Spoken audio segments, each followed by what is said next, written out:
views and opinions on the On the Air with Mike Allen show do not reflect the views and opinions of other shows associated with Fort Kick-Ass Productions. This show is not suitable for viewers under the age of 18.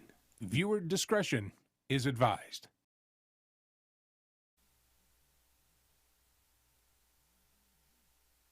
Hey everybody, welcome to the show. I'm Mike Allen, and as you can see, I'm in the driver's seat tonight.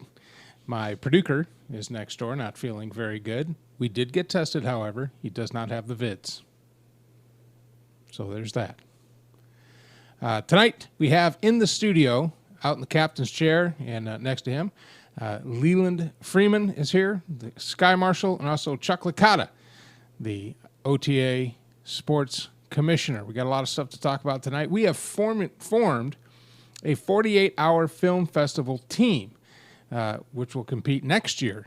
We had just got done this year. I'd been part of a very talented group, and I'd kind of like to put something together and do it myself. I mean, it's the next step as a filmmaker is to go make film. So I'm going to gather together some folks, and we're going to do that. So we're going to talk a little bit about that. Plus, Juneteenth is now a national holiday. It used to be only a Texas holiday. And I think that's kind of cool. And we're going to talk about the origins of Juneteenth. I know a lot of people might be asking themselves, what is Juneteenth? How did it all come about? But we're going to go over that a little bit. Plus, Chuck has formulated the OTA Fantasy Football League for next football season, which is right around the corner. August is the official start of football season. That's when the little kids start their practice at Pop Warner is August 1st. To me, that's the start of the season. And then it just goes gloriously all the way to February. It's the best part of the year. So I'm excited about that. So let's bring them on board. Joining me here in the studio today, Chuck Licata and Leland Freeman. How you guys doing? Glad to be with you, Captain Hazelwood.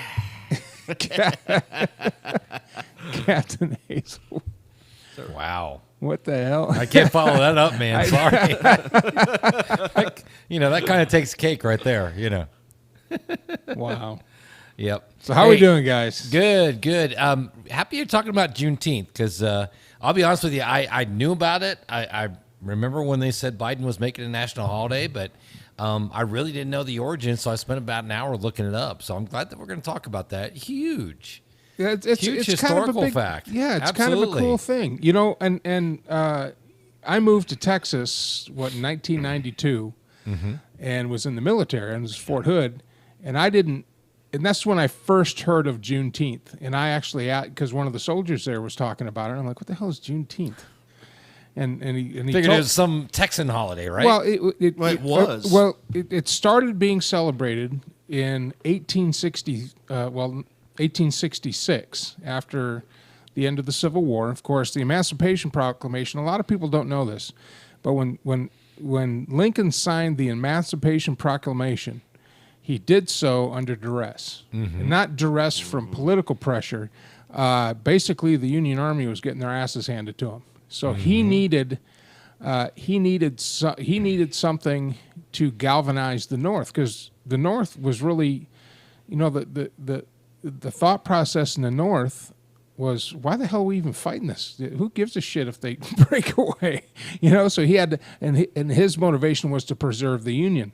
So when he signed the Emancipation Proclamation after the Battle of Antietam, which at that point was the closest thing to a win that the Union Army could cobble together, and it was basically the bloodiest day in U.S. military history, and essentially a draw, because the Union failed to, the general in charge failed to capitalize on the situation, and he probably, if he would have pushed, could have ended it all, and trapped Lee's army on that side of the Rappahannock and just wiped him out. But he let Lee get away yet again. Yeah. So, and a lot of people don't know this, but the Emancipation Proclamation was signed only freeing the slaves in the southern states that were in the Confederacy. So the border states of Maryland and Delaware, slavery was still legal. Until the ratification and the passing of the 13th Amendment in 1865. So this was a political move, although one that was worthy of its cause. Let me get that straight. I mean, if you're going to use a political a political motivation to gain favor, freeing other human beings is a good one. Mm-hmm.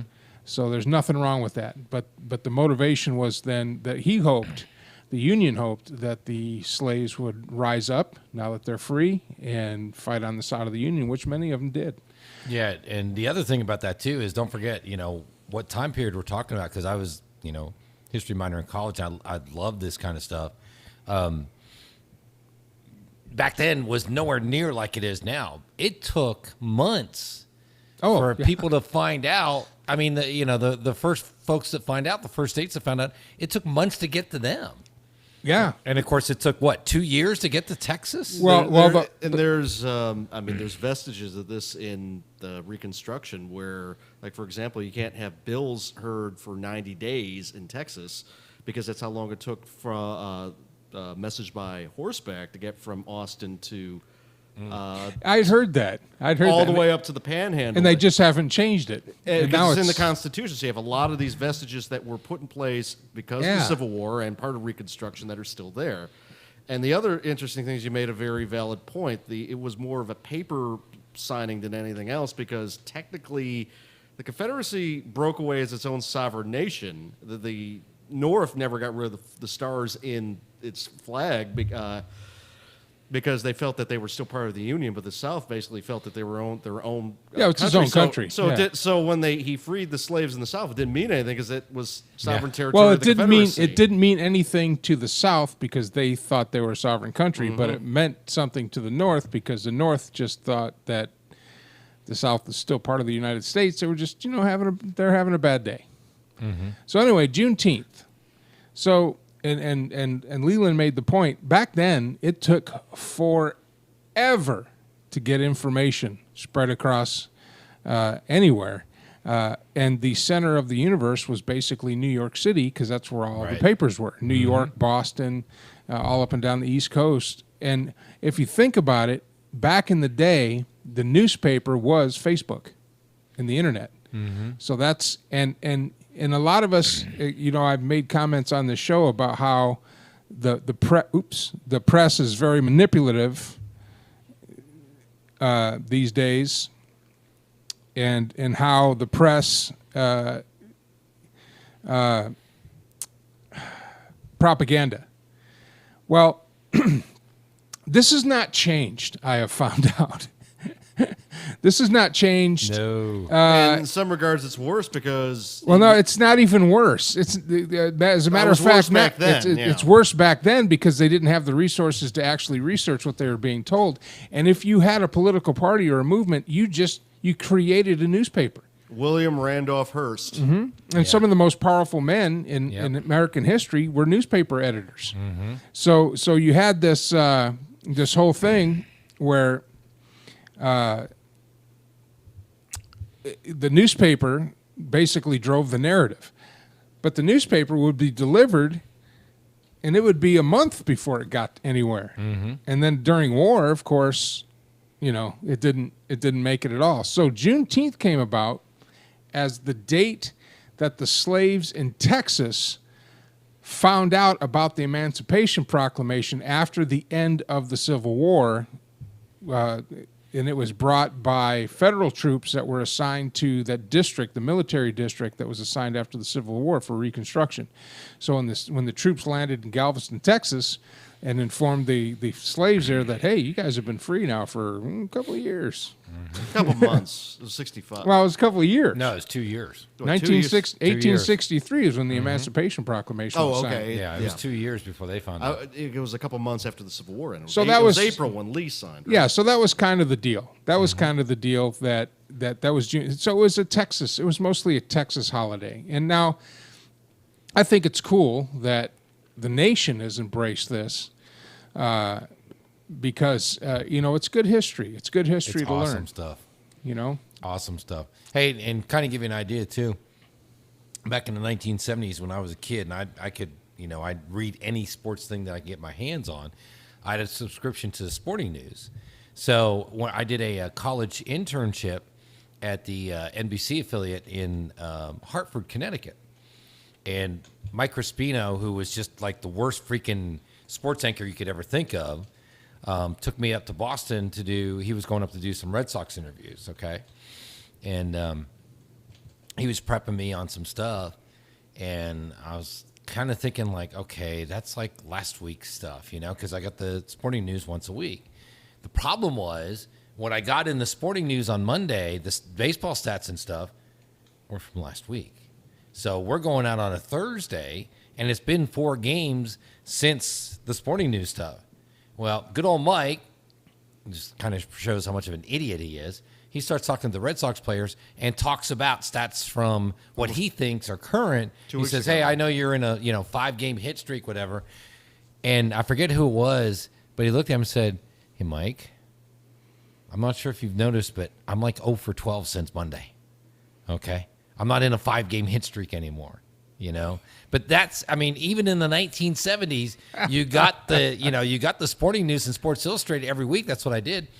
But in the sporting news, it was all stats from last week. That's how dated it was even in the 1970s. God, it's been what, Mike, since 90s that you're actually kind of up to date on information because of the computer age? Yeah. Mm-hmm. Yeah, late 80s. Cable Well, I remember walking through my library in high school in 1983, and the computer club was there with the one IBM computer that the school owned. That was the only one that the whole school owned. That one IBM computer. And was it already broken? And they had 8-inch floppy disks that they were writing code, and I had no idea what Floppies. It was. Yeah. Wow. But but it wasn't the 4-inch floppies. It was the big. Yeah, I know what you're talking about. Mm-hmm. That. Yep. Yeah, and they would slide it in this thing, and I'm like, what the hell is all this stuff? And and of course, I was a jock, so I had no idea these guys would be the multimillionaires now. That. Yeah, right.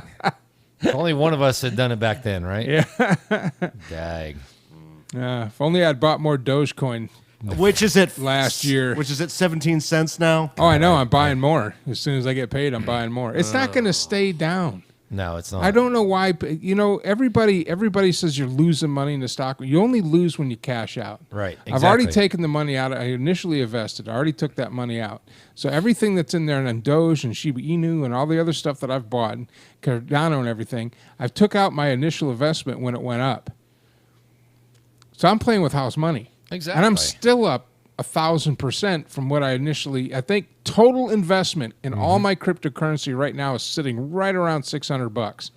And I'm still way over $2,000 total, even though it's down. The Big Short investor Michael Burry deactivated his Twitter account after his mother of all crashes warning, and that particular tweet was, I'm going to read it off right now. All hype / speculation is doing is drawing in retail before the mother of all crashes. Hashtag FOMO. Parabolus doesn't resolve sideways. When crypto falls from trillions or meme stocks fall from tens of billions, hashtag Main Street losses will approach the size of countries. History ain't changed. And you know what happens after that? Boom. Boom. Yep. Well, after that was World War II. So. And then what happened? Korea. Boom.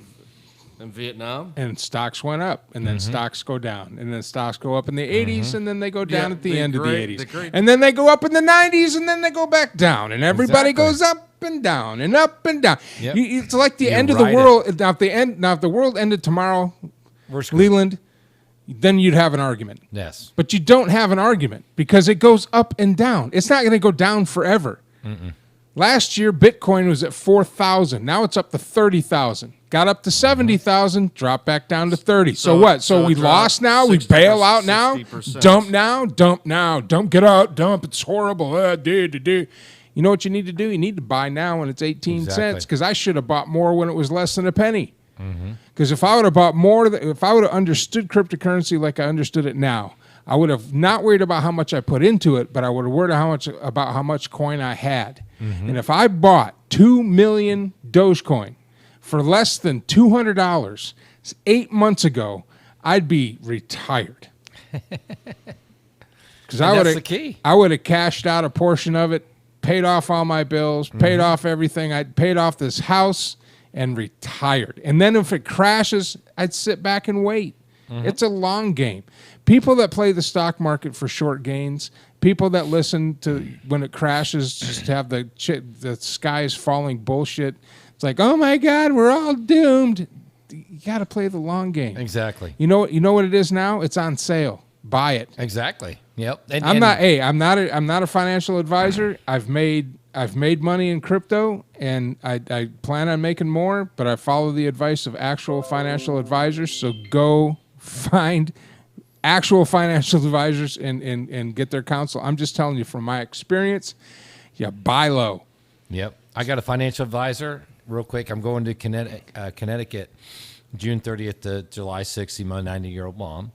So I told Leland this. I said, my financial guy said, buy AMC right now. So I bought some AMC stock, rode it till it was like 62, 63, sold most of it immediately, watched it go down, but it didn't matter. I got out of it. I got my trip's worth of finances out of that. And you played it right. You played the short game right. And it's just like exactly what you said.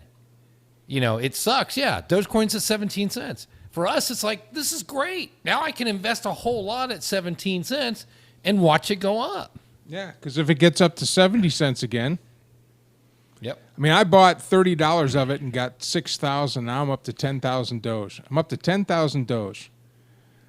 So I'm like I said, and then I bought Cardano, I bought Harmony, I bought Shiba Inu. I've got 20 million Shiba Inu. If it gets to 5 cents, I'm done. I'm out. You know, I'm making films. I'm retired. You know, and that's the thing. I'm buying stupid cool equipment. You see my light things to your left there? Yep, it's beautiful. Yeah, now I got to get the bulbs and the thing for it, but yeah, it's beautiful. So but yeah, that's the thing. You got to, you know, if you're in it for the short game, don't talk to us. Okay, we're not going to do you any good. We're long game, man. We're not going to do you any good. We're in it for the long run. So right now, Leland is when you need to buy. Just throw $100 at it and see what happens. And the summertime is, the summertime is when this stuff goes down anyway. Mm-hmm. Exactly. That's historical. Mm-hmm. Stocks and everything go down in the summertime because people cash out. People cash out to go on vacation. They cash out to go on trips. They cash out to. It's technically do still stuff. Spring. It's the solstice. It's the solstice today, so it's June. Freaking June. School's out. People are going on vacation. You said the Holy, summer. Well, so summer it's hasn't basically started, the summer. So Shut up. Oh my God. So basically, it's got room to go down. Do you see why nobody likes you? What I'm saying is the people are already on vacation. To June. me, summer starts when school lets out. It's June 20th. I don't give a shit what the solstice says. I don't care what the witches say. When the school lets out, that's summertime. Okay, you know what? For geeks like you, knock yourself out. Okay, the rest of the world, it's summer. When it's Saturday afternoon and I'm done working in the yard and I come in and flip on ESPN and there's some baseball game on and I kick back in the AC and I fall asleep to it, that's summertime. Baseball season starts. Shut up. That's summertime. When it's so freaking hot that my ball sweat drips down my leg. Stop. As I'm Stop. planting Don't trees. need the image, okay? Don't need that image.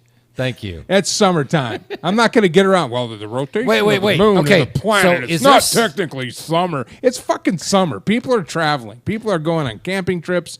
They're going overseas. They're taking breaks. So it's vacation time. So I stand corrected. It is the second day of summer because the solstice started, which is weird because it's usually the 21st or the 24th of June, and apparently the first day of the solstice this year was the 20th. Hey, Mike. Yeah. I'll make you a deal. All right. I will not bring up the Michigan thing if you turn his mic off, okay? Hey, you can turn. Hey, you know what? Bring it up. I don't give a shit. Keep my mic on. I'm not doing that. I'm not doing that. Hey, you know who liked one of my tweets the other day? Who's that? The Detroit Lions. Really? Yeah. Wow. Nice. It made my whole day. Motel 6. What was it?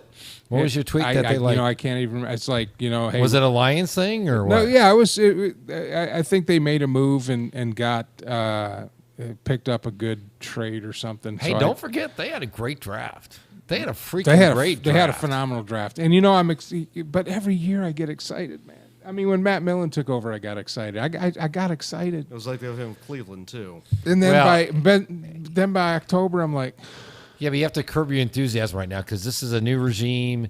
You know, they've got time. well, the daughter's taking it over, Yeah. and she's all in. She's been waiting That's for her gonna be a older huge brothers help. to get out of the way. Well, and you've got the new coach, the new general manager, the whole deal. Well, I'm not really impressed with the coach yet. Mm-hmm. I know he's a former player, and I know he's in talking. He's talking big game.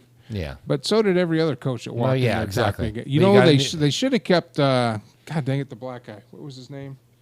Did the coach coach college before he got to? No, he played. He played and he coached in the NFL. See, that's why I say He was what's an gonna he was what's gonna happen when Brady's gonna go straight to the NFL. He was Brady is coaches. not going to straight to the NFL. He's no, going to Michigan. he's not. He's going to go coach Michigan. Thank you. God. So Motel 6, like my tweet last week when I compared them to ERCOT, because I said at least Motel 6 leaves the lights on. They actually like that tweet. You know, I like how the rest of the country's like, oh, Texas independent, got your own grid, can't handle it. When basically the Fed said you have to shut down your coal burning plants, and they're trying to adjust to that, and that's what kind of. And you have a bunch of Californians that are moving here that want to buy electric cars, which puts an extra strain on the grid. And by the way, Californians have rolling brownouts too because of all the electric cars over there. It's not because of the electric cars. It doesn't help things. It's not because of the electric It cars. doesn't help things. It's not because of the electric cars at all. Very little impact of electric cars on the power grid. You know what does it? AC.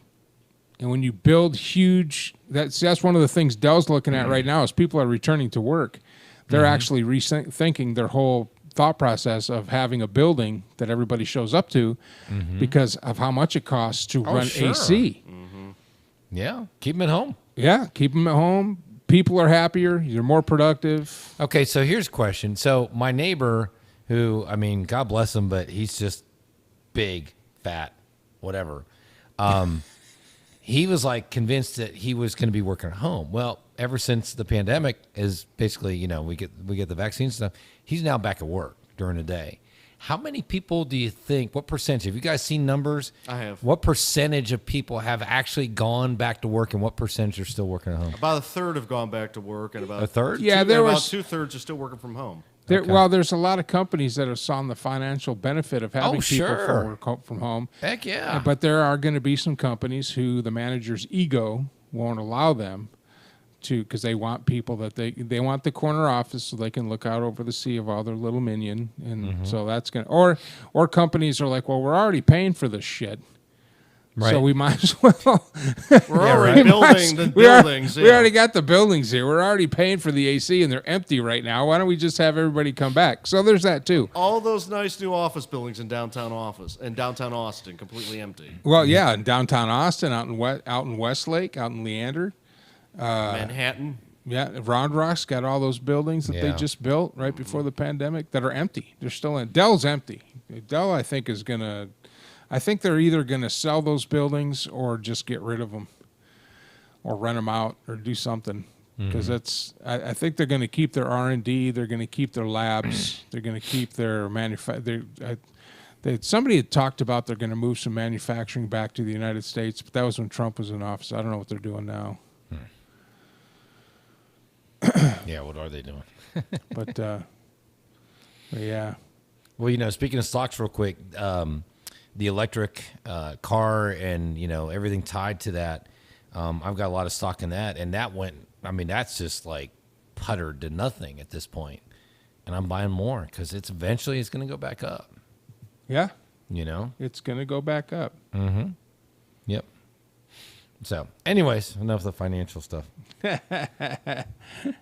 I just hoping that one day I'll be a degenerate millionaire. You guys, that's coming. You guys will log in one Monday night. It's like, where the hell might go?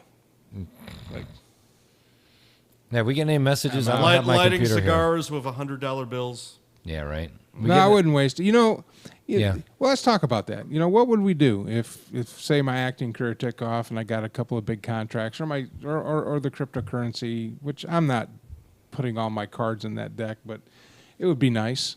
You know, what would you do if what you were doing, your dream, became successful enough to put you in a financial situation where, you could have a bunch of money in the bank and, and a lot of people would say, well, have been told me, sell your house, get a bigger house, go do this, go get that. I'm kind of thinking I would rather travel and see things than spend a shit ton of money on a house. I mean, I was a personal protection agent for a billionaire, and that seemed like it was a lot of house. How many rooms can he occupy at once? That right? person didn't spend a whole lot of time at. And she was, and I mean, just the monthly bill to keep that place running was, I mean, if you're a billionaire, I guess it doesn't matter. But I think I would spend more time traveling and experiencing things and making things, making movies. I would rather put money into making entertainment and movies. What would you do? Besides double up on your Well, Leland's food not app. doing anything. I was going to say, because he's not investing or doing anything. Well, just assume that something happens. I and would he I becomes would I rich. would get a really really nice convertible and convertible. Yeah. Okay. Just travel, go down these mountain roads, and Well, we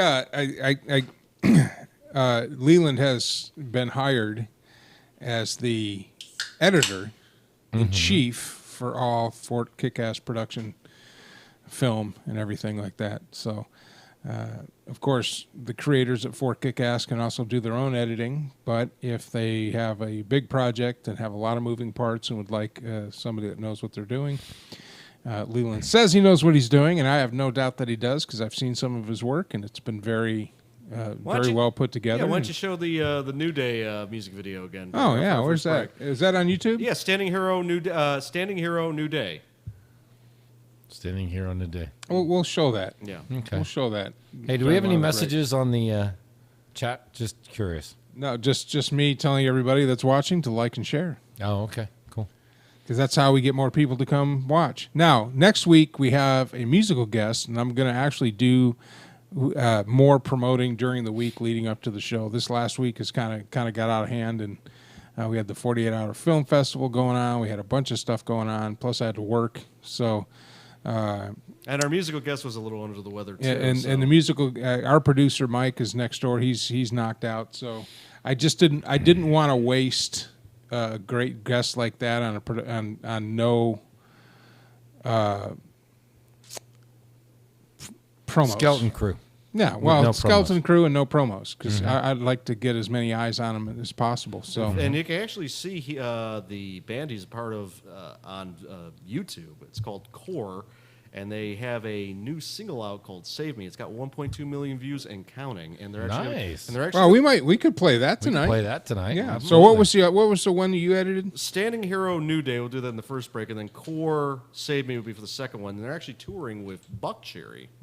So. New Day. New Day, by the band Standing Hero. Oh, there it is. Okay. So we got that. Yeah, him in front of the airplane.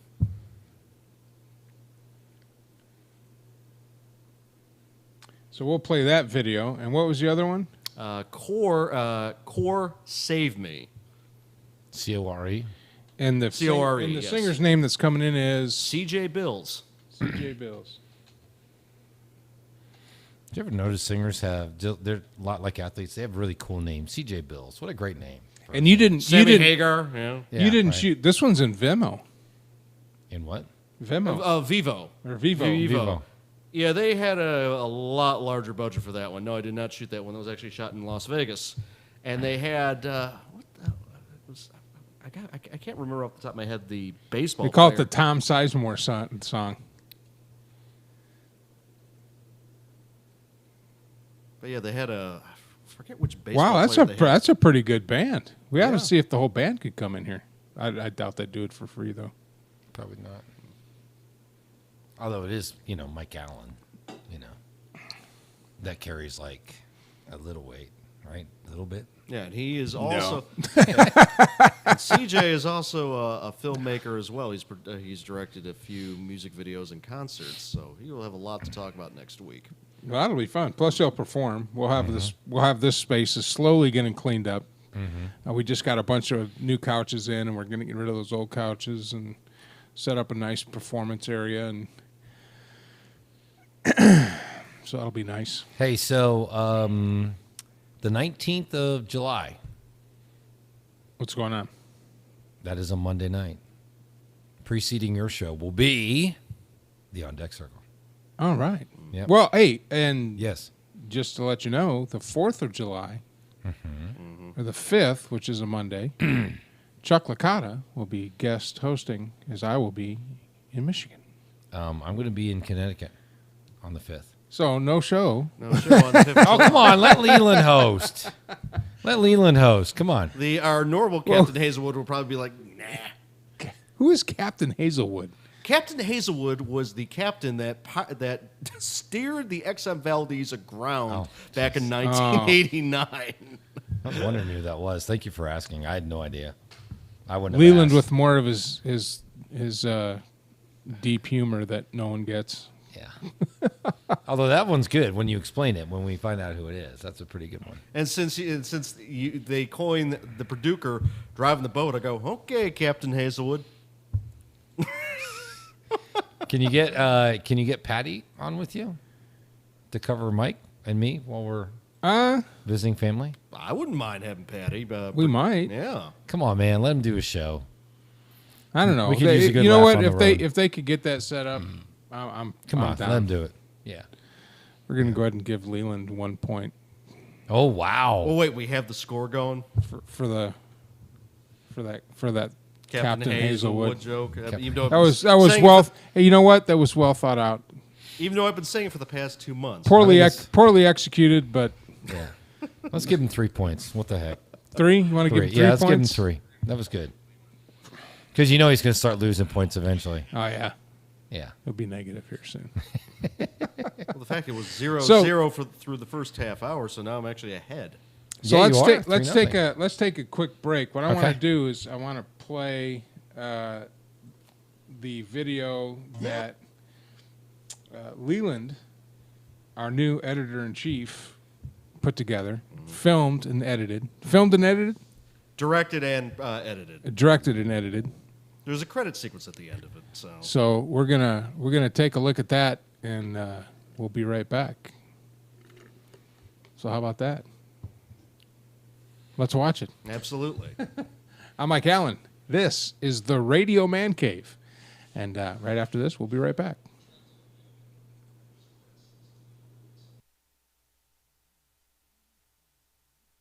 Yesterday's gone, tomorrow's hope. It's a new day. Tomorrow's come.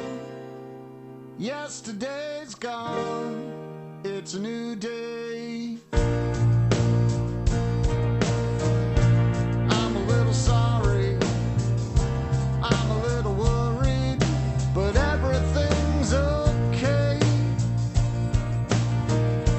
Wake in the morning, refresh the warning. Today's a new day.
everything's okay. Wake in the morning, refresh the warning. Today's a new day. Yesterday's gone. Tomorrow's hope. It's a new day. Tomorrow's come. Yesterday's gone. It's a new day.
You didn't put Patty in the thing.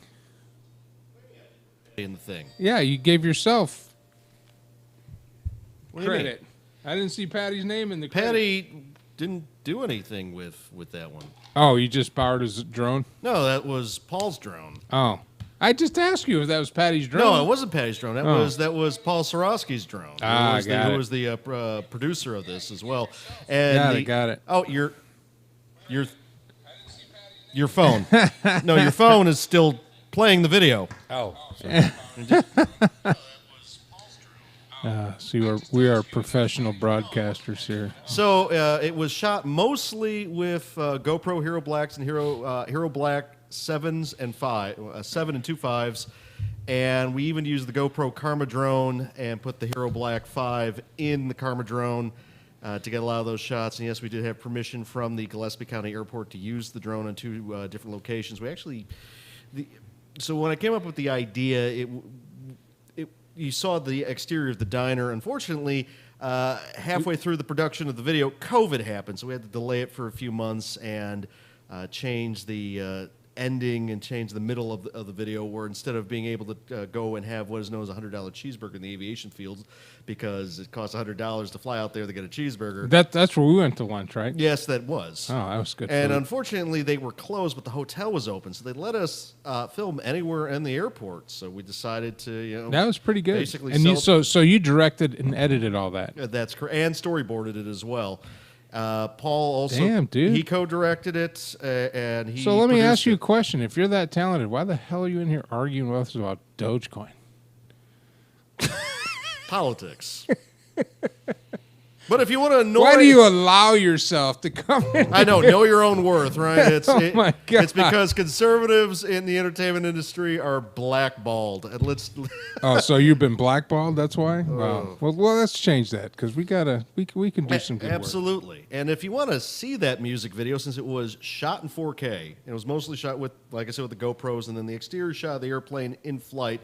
A good friend of mine, Randall Peterson, he was the aerial photographer with that. He had a Sony, what was those? Sony mirrorless EX. What's the model number of those? Anyway, the Sony mirrorless cameras with a very, very, very telephoto lens. And Well, I mean, it looked great. yeah, it was all looked great. it's all in 4K. So if you want to go to Best Buy and see it on a 60-inch screen, because all those TVs are internet enabled, just go on YouTube and go Standing Hero New Day, and it will play in 4K. So far, well, let's talk about the 48-hour film festival. The link, by the way, if everybody's watching, the films are up. Go to the link in the description of this video. Click on it. I think it's $10 plus you can put a donation. So, a couple bucks donation for the actual festival itself. And this year's films are in, and they're up. And you can watch them. And at the end, you can vote for the one that you like. and I was part of a crew. Malinificent was the name of the group that I was part of, and I was actually in one of theirs that we showed last week that I helped write, and then we produced this, and then this year I had more of a smaller bit part. I didn't act in it or anything, but I was just part of the crew just to kind of look and see what's going on. Very talented editing, very talented group that we worked with, and had a lot of good equipment. But it's up there. And so I've decided that Fort Kick-Ass Productions needs to get into the game. So far, on our 48-hour team, which I'm sure will change between now and this time next year, depending on availability, but everybody that's expressed interest are myself, of course, as the leader. Leland is the editor.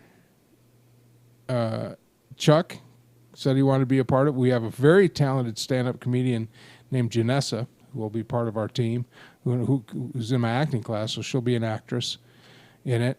And we have 2 other guys that don't have Facebooks because they think it's evil, but they want to be part of the team. They're smart. So for those of you who don't know what a 48-hour film challenge is, basically you get a team together of creators. It helps if people. I have found. Well, anyway, you get a team together. On 7:00 Friday night, you will get a packet with 2 genres, a phrase you have to use in your film, an item that you have to use, a prop that you have to use in your film, and a character's name. Now, the reason why they do that is so people don't put together a film beforehand and then submit it on the 48-hour film festival. You know what I'm saying? Exactly. So it's because the whole thing is that you have to incorporate it too. You can't just say you have to incorporate it somehow into the film. Well, some people get lazy and they just check the box, but a lot of people are very creative in how they add these items and the phrase and the names and everything into their film. But once you get those 3 things, then you have to write it, get a script together, go shoot it, get principal photography and sound, and then edit it and have a complete 7-minute short submitted to the festival by 7:00 Sunday afternoon.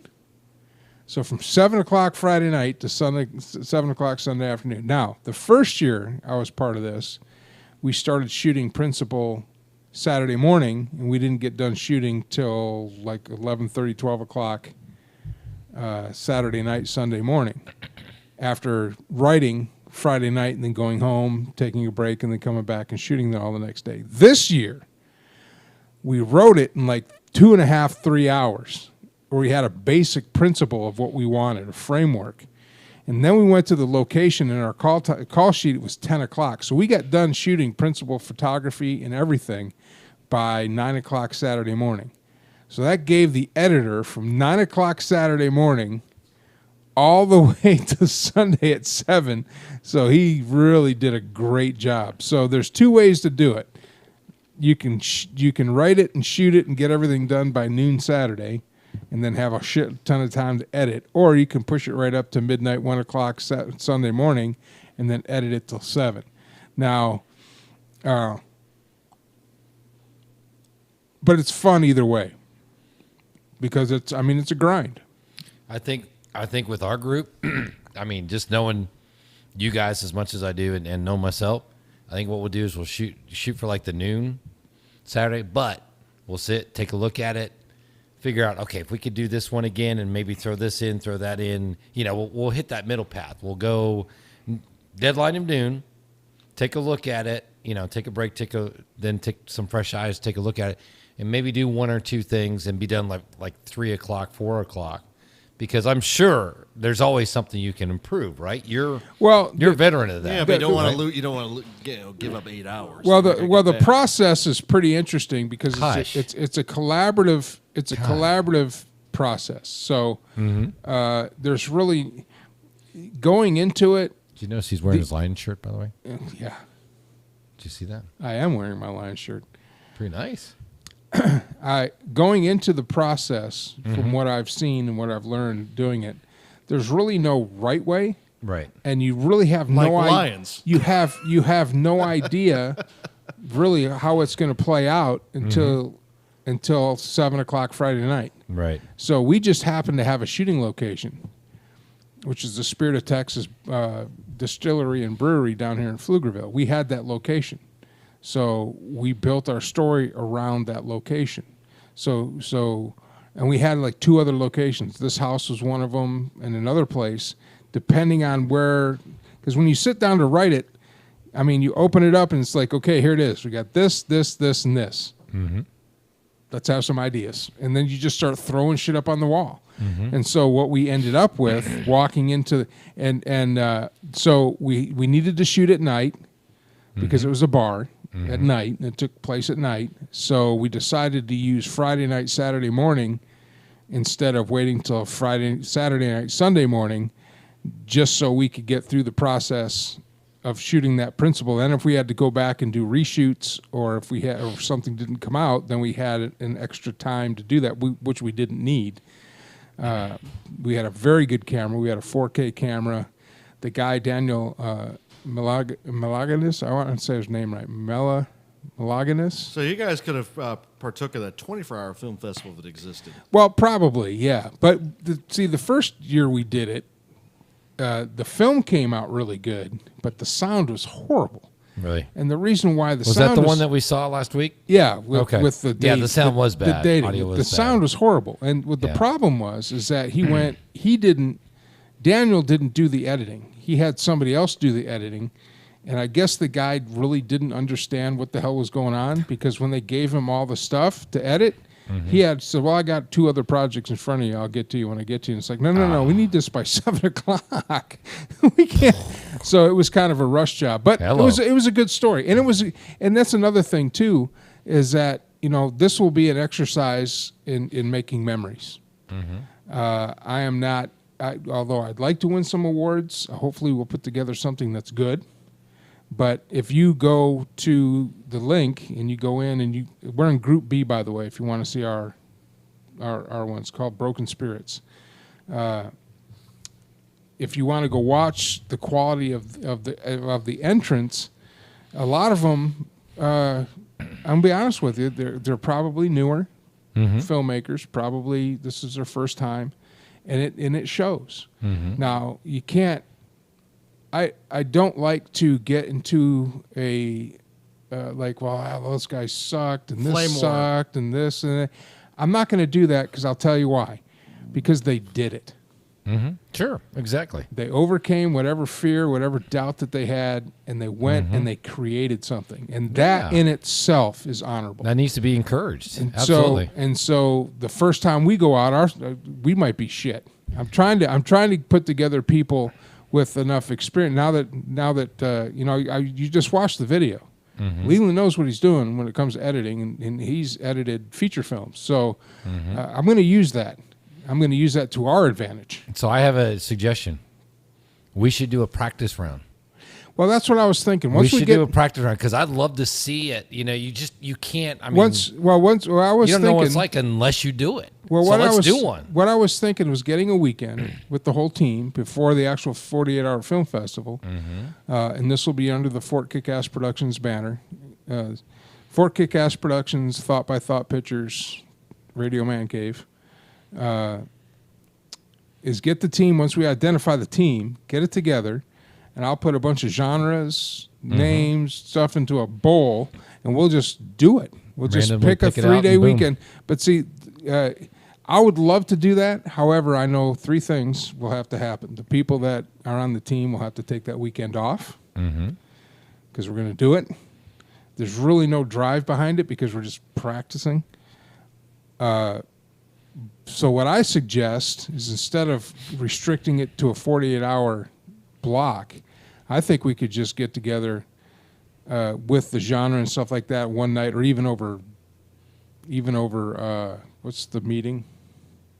Zoom Zoom or Teams, and write it get a script together and then just pick a day where there's no time constraint, a 48-hour time constraint, just to kind of go through the creative process, and we'll just have something for our channel. Speaking of which, what happened to that film, that short that was filmed over Zoom that you were in, and then you put out the thing to the cast members, and I was in, so I said, let me just do it at a cemetery. I don't know.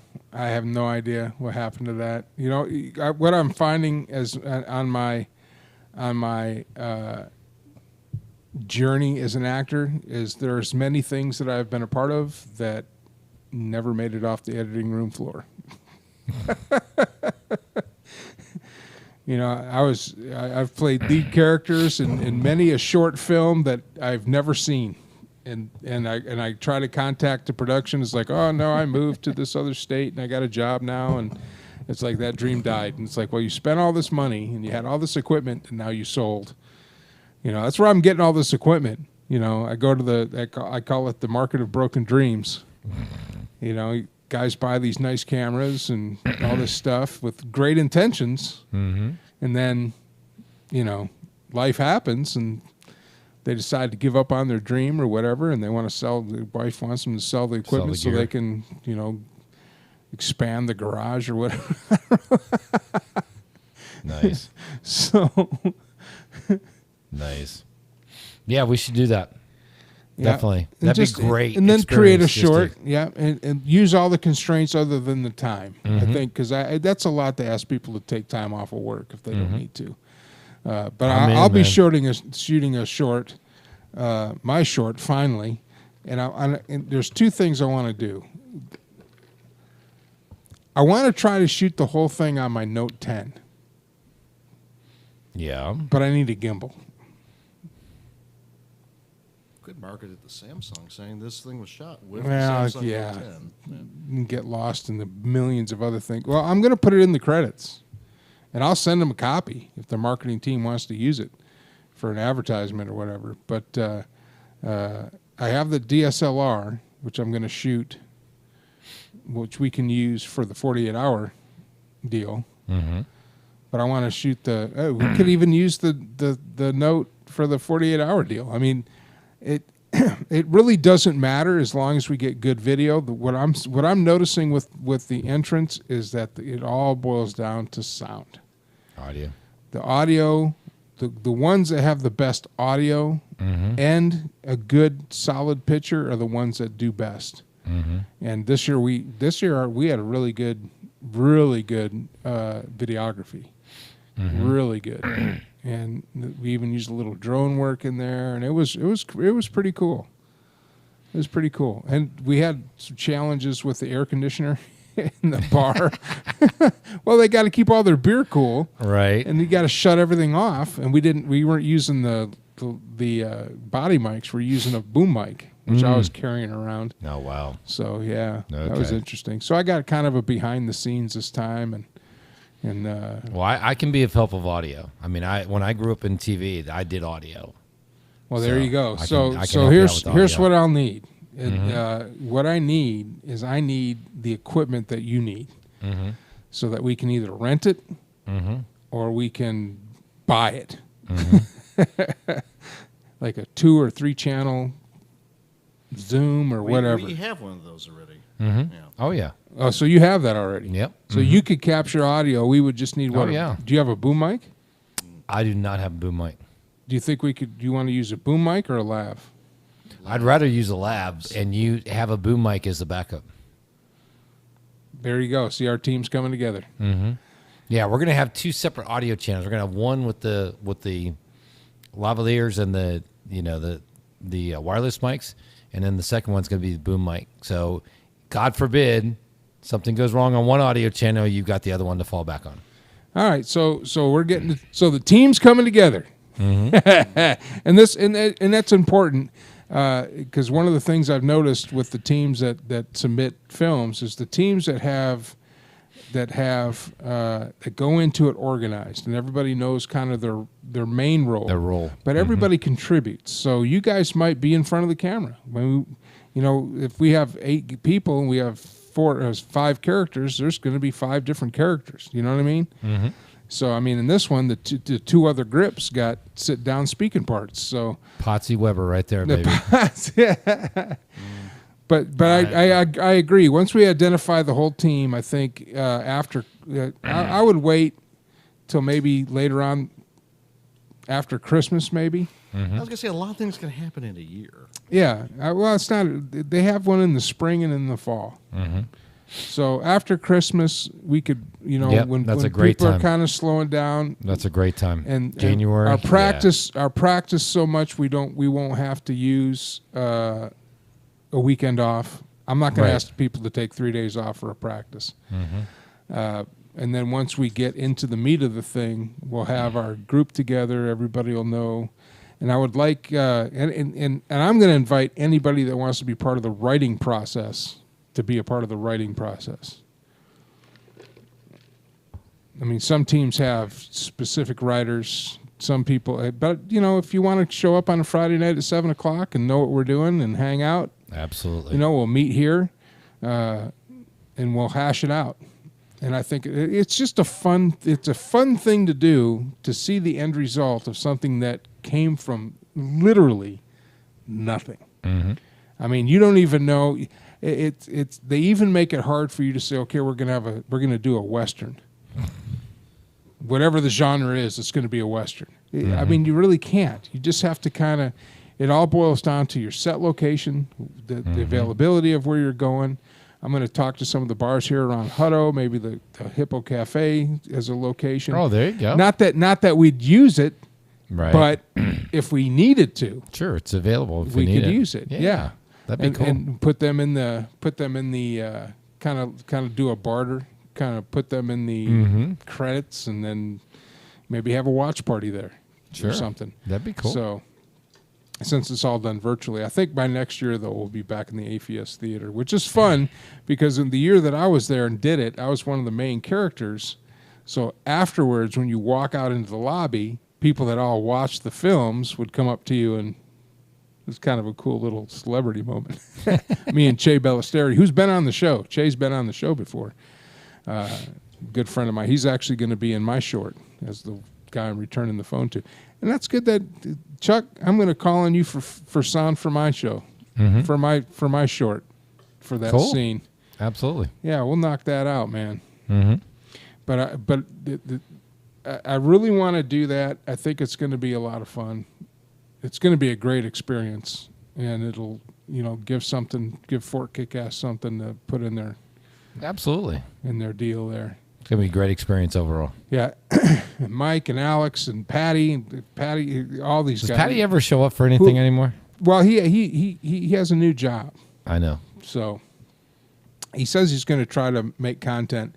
And this is kind of everybody who's in the Fort Kick-Ass Radio Man Cave family here. If you have content, you don't have to ask permission. You don't have to clear it with anybody. Just go shoot it. Shoot it, edit it, put it together, throw it up, email it to me or put it into a shared drive, and we'll use it on the show. We'll use it on the show. 100%. So let's take another break. And this guy is actually going to be, what the name of the gentleman is, Leland? CJ Bills. CJ Bills is going to be on the show next week to sing live, but this is going to be one of his band has Core. a video. Huh? It's called, the band's called Core, and the song is called Save Me, and they're going to be touring over the summer with Buck Cherry. Oh, nice. So this is going to kind of be kind of cool. So the song is Killing Me. Save Me. Oh, it says Killing Me up here. There, it's a different song. You Save Me. It's the new Oh, one. jeez. I said, how many times did I say Save Me? Like 20 times? Oh, there it is. Yeah. All right. 1.2 million. Huh? 1.2 million views and counting on Vivo. 1.2 million views. The band Core, Save Me, and the lead singer, CJ Bills. CJ Bills, will be on the show next week. So this is pretty cool as Chuck gets up and walks off camera. All right, here we go. We're going to take a break. I'm Mike Allen. This is the Radio Man Cave, and you are on the air.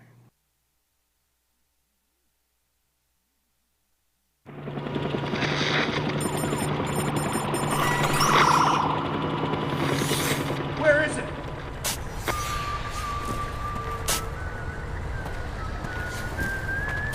Where is it?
And we are back, man. That's a freaking kick-ass song. I was in there listening to it.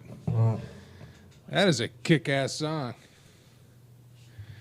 Yeah, it's the band core, and the song is Save Me, and the singer is CJ Bills, and CJ is going to be on with us next week. So go to their... Badass. Go to their... I'll put the link in the description of the show. Exactly. Afterwards, you can go back, For those of you who are watching later, it'll be in the description of the show. Those of you watching now, wait till after the show's over and give it a chance to cycle through and get up on the Radio Man Cave. Jose Canseco, I think they had as the base. They had a big baseball player as a celebrity in the video as when it was shot, mostly at the Plaza Hotel in Las Vegas a few months ago. No, that looks good. Mm-hmm. Metallica. I heard that opening riff. I was like, this is Metallica. Well, really good stuff. I've bookmarked their page. I'm going to go back and listen to more of their stuff. Yep. Hell yeah. Yeah. What we need to do is get this. We need to get sound from them so we can use that for bumpers for On Deck Circle. Then we can promote them during it. That's good stuff. That's really good stuff.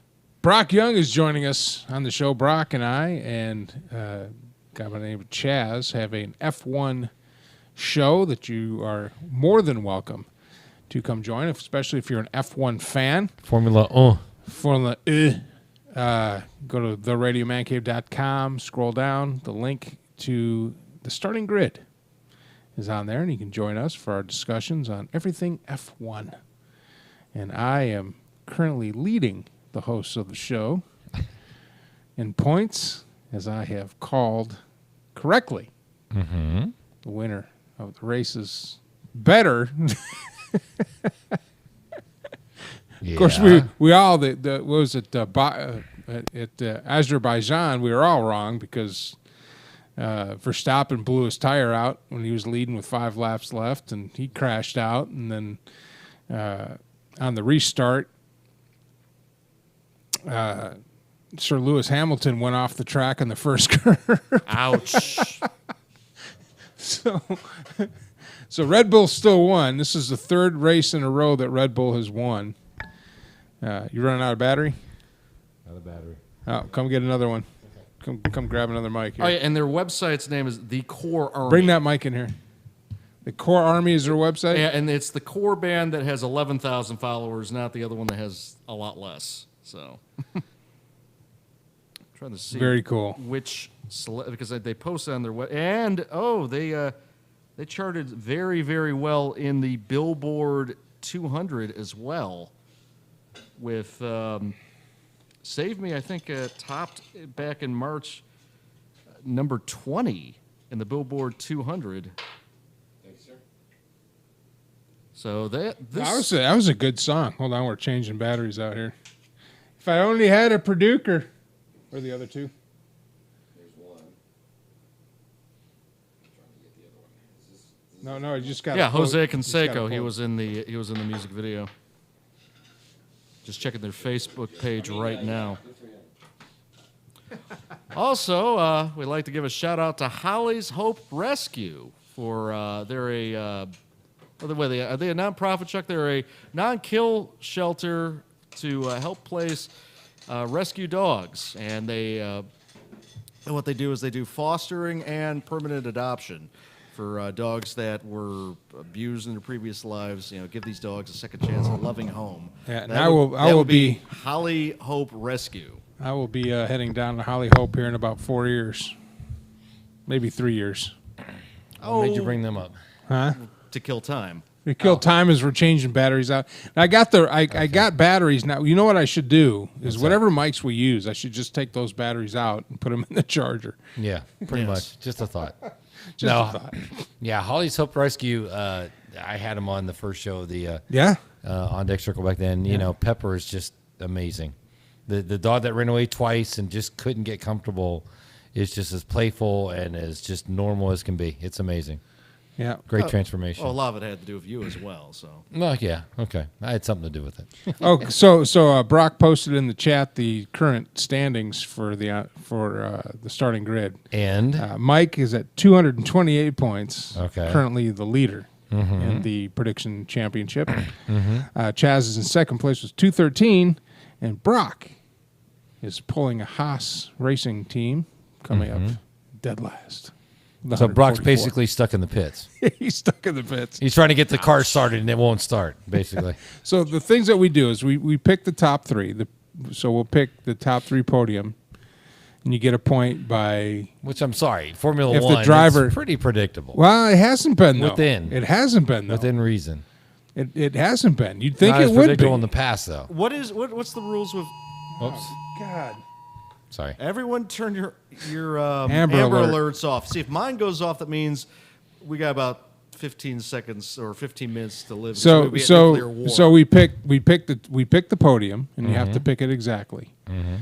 We also what's the other? Oh, and then Maspin, who is a driver for Haas, we pick the lap, the over and under, and what lap he'll be lapped, because he's always last, dead last every race. And so we'll pick the over and under that, and there's something else we pick. Who finishes? Maybe Brock. No. We pick a couple of things. We pick You the pick the podium, which is the top. Oh, three. and then we have like an off. So, what do you expect to happen? I've picked. I'm hoping that one of the Williams cars will, finish in the top 10, finish in the points, okay. or that Maspin will finish a race. Kinda like a wild card pick. Yeah, it's just a wild card pick, just something out of the gotcha. blue. So, Okay. Now, what is the rule with F1? If the engine stops in the middle of the race, you're done. You can't restart it. yeah, you have to keep your engine running during the race until the finish. What if So if you spin out and your engine dies and you can't You're get done. it restarted, you're done. What if they do they stop the race? You're allowed to stop the engine or no? Oh yeah. Well, they go no, on the red yeah. flag. When they have a red flag and they got to Yeah. clean up debris, when you're going back in the pits, they stop the cars and you get out and they put the fans on everything, and they can get their cars back to whatever condition. They can change tires. They can do all that stuff.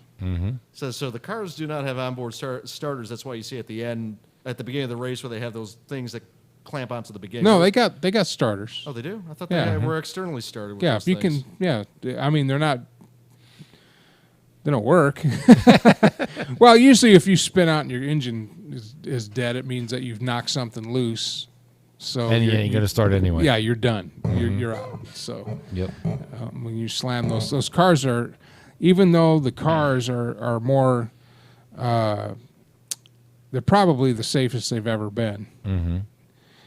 With Oh, the carbon yeah. fiber and everything Truly. else, they're open wheels, so you just brush up against something, you can knock a wheel off. So it's very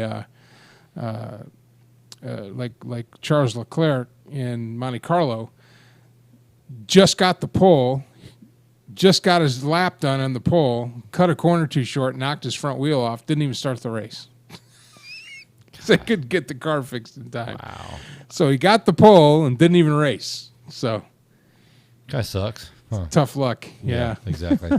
Hey, so can you get credentials to the Formula One? Over We are trying. Since Okay. we have a. If you get them, I'll buy a ticket and we can do some video stuff and throw that on. well, the if air. if you want to do that, I mean, Brock's listening right now. I don't know how many absolutely. credentials he can get. We can. Absolutely.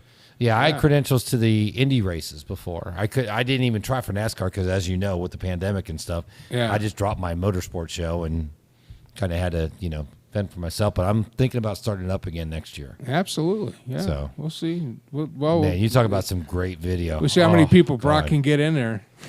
Yeah, yeah. The That problem would be with awesome. You know what? If this little internet show gets me an interview with Sir Lawrence Hamilton, I'm gonna shit my pants. If you do that, yeah, You know what I'm saying? yeah.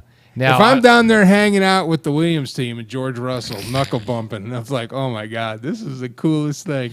the thing about F1 is I found out 2 years ago, it's not the track, it's not the authorities at the track that approve it. It's Formula One folks. Yeah, that it's approve Formula the One. credential Yeah, requests. yeah. And you've got to be established. It's You've got to be established, or you've got to know somebody. We do it for fun, and it's a fun show. I have a great time when we film. I mean, you can just buy We don't do tickets it- and go in and have some They fun. they don't. You know? We don't broadcast live. He edits it and stuff like that. So we tape the show on Thursdays, like at 5:00, and then it's ready for the weekend. And And you know this what? next I don't like weekend, that. I don't like that. I give me a live show any day. I know, but we're Understand. not at the point where we can get all our schedules to do a live show. So that's the way we're doing that show. And a lot of shows, a lot of podcasts are like Oh, that. A lot of I'd say podcasts don't go 90% live. of them are like that. Yeah, 95% they of them edit are. it and then they because they want it to sound good. Yeah. There's so much competition out Yeah, there. they don't want to be. They want to be able to edit out the fact that your batteries died. And exactly, Brought right. it in here,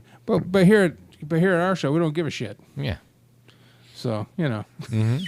Life happens. Unless you're interviewing Michael Hamilton, and then you'll be giving a lot of shits. Lawrence Hamilton? Okay. Hey, I tell you what, if I'm down there with Hamilton, oh my God, dude, I'd be like, oh.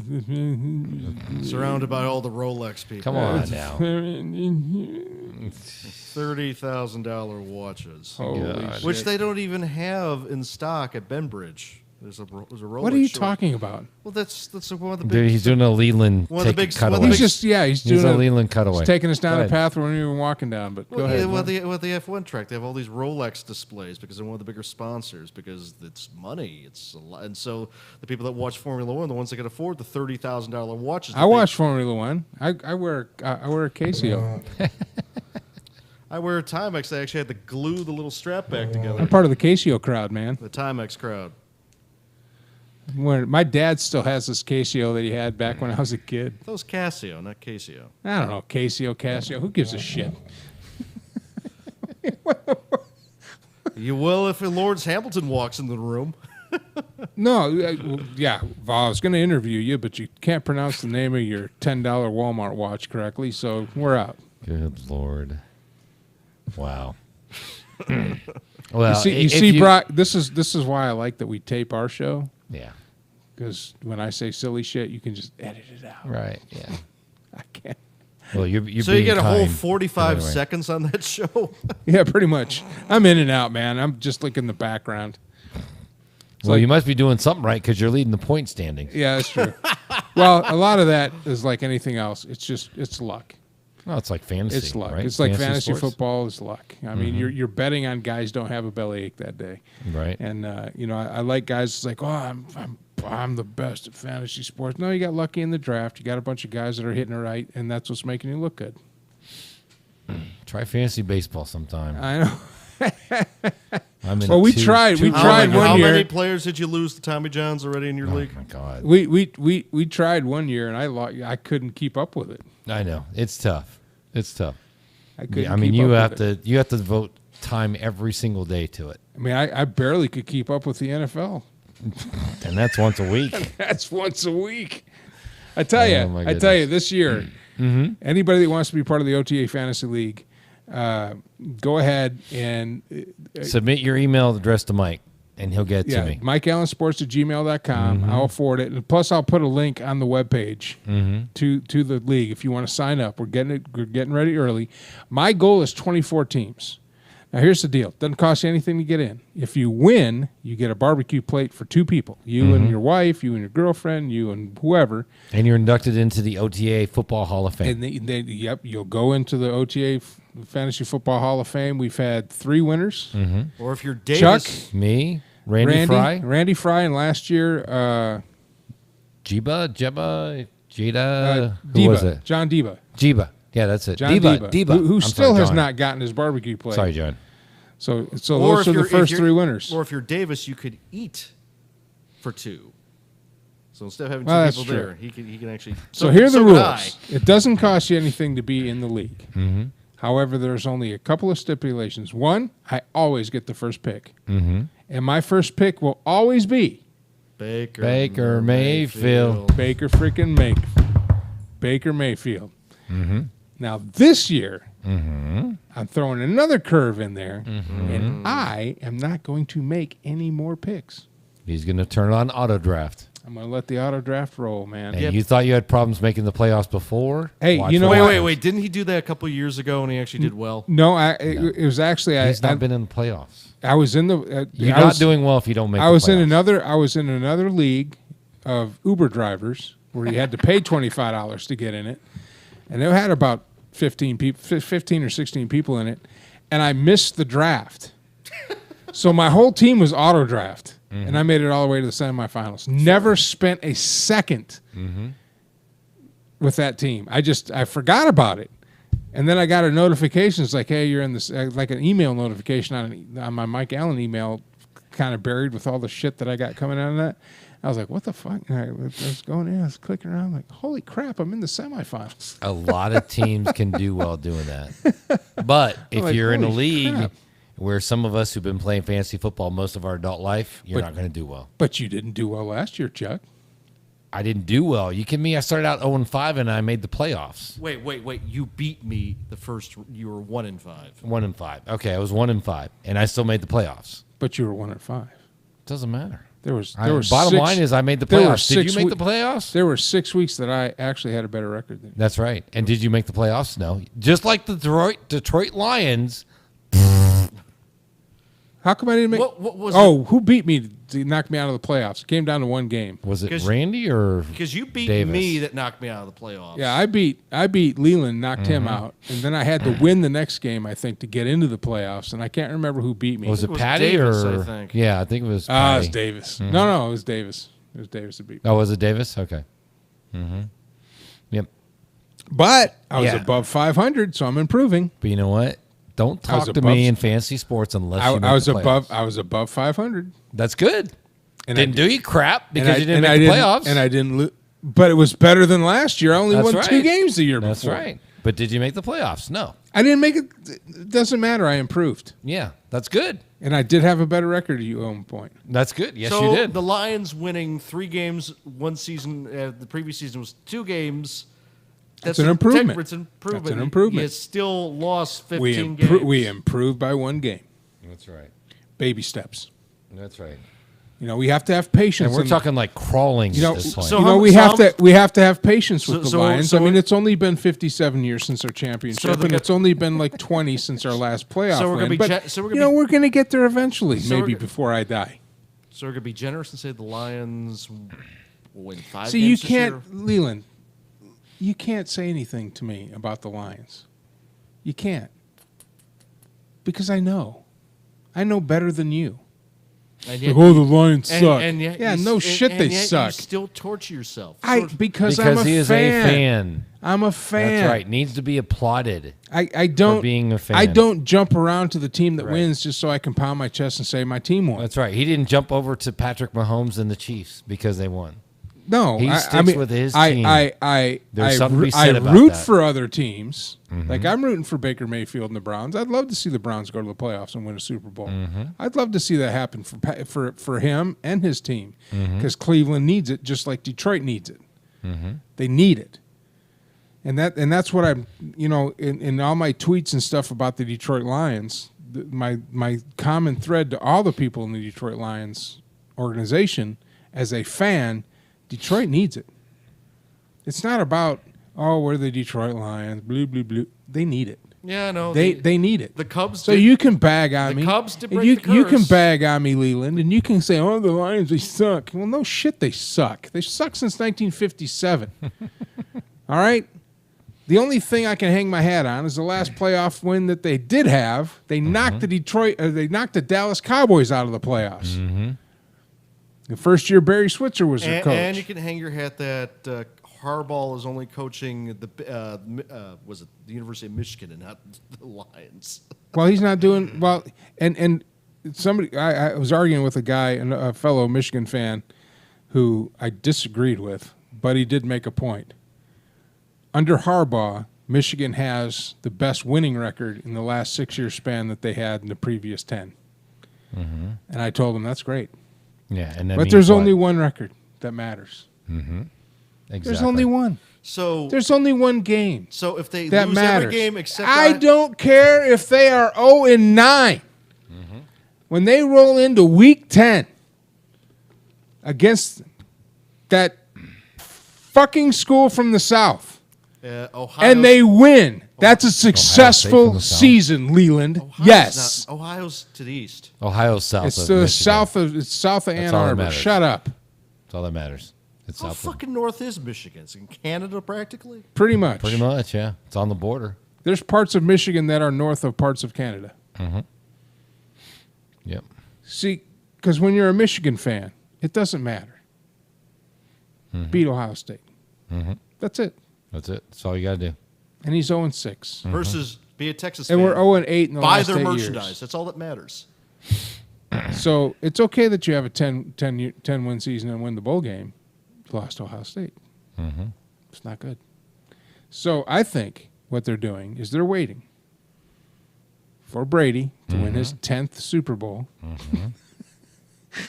And finally, just everybody's going to get together and say, okay, Tom, enough. We give up. We tap out, man. Okay. First of all, Chuck, Yes. we've been hearing not going to happen for the last 10 years with Tom Brady. Well, he'll never win his fourth. Not going to happen. He'll never win his fifth. Not going to happen. He'll never win his sixth. Not going to happen. Tampa Bay, they only won 5 games last year. It's never going to happen. Never, ever bet against Tom Brady. Barbecue plate, they don't win it this year. Ever. Barbecue plate, they don't win it this year.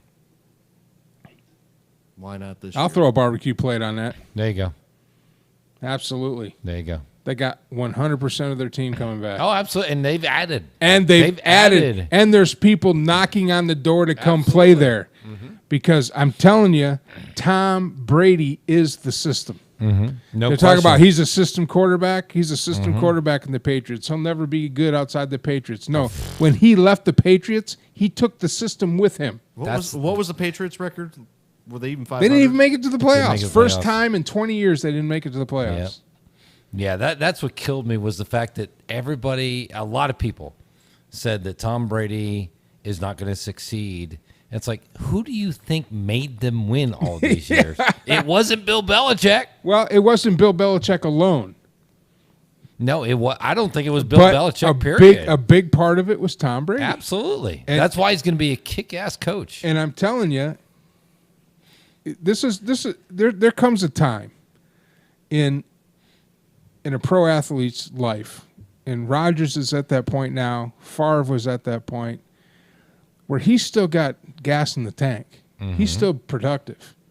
You don't turn that page until he's done. When you get to a point where you've done the things that Tom Brady has done, you know when he's going to retire? When he's good and fucking ready. Exactly. When his arm falls So- off, pretty so much. Tampa Bay, Which is going to be a while. Tampa Bay, if you're smart, don't do what New England did. You bring that man in on every planning session you have as a general manager.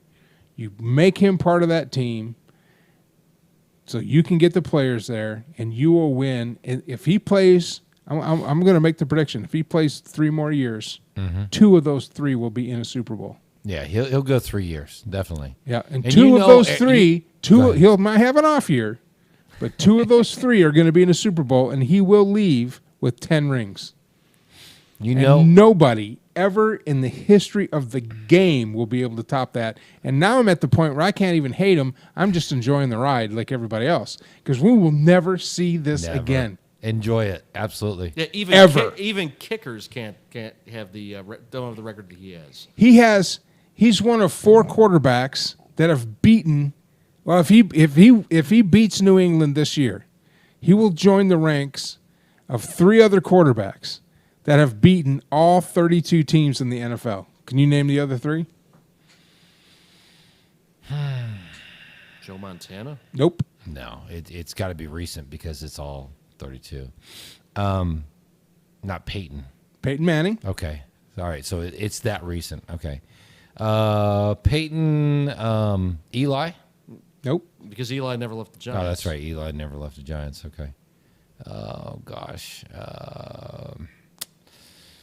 Favre? Brett Favre. Okay. When he went to New Orleans, he beat. Yeah. See, who else was the journeyman quarterback? Did Drew play a year? or Drew two at San Diego? Brees. Okay, there you go. Thank you very much. I get my barbecue plate, right?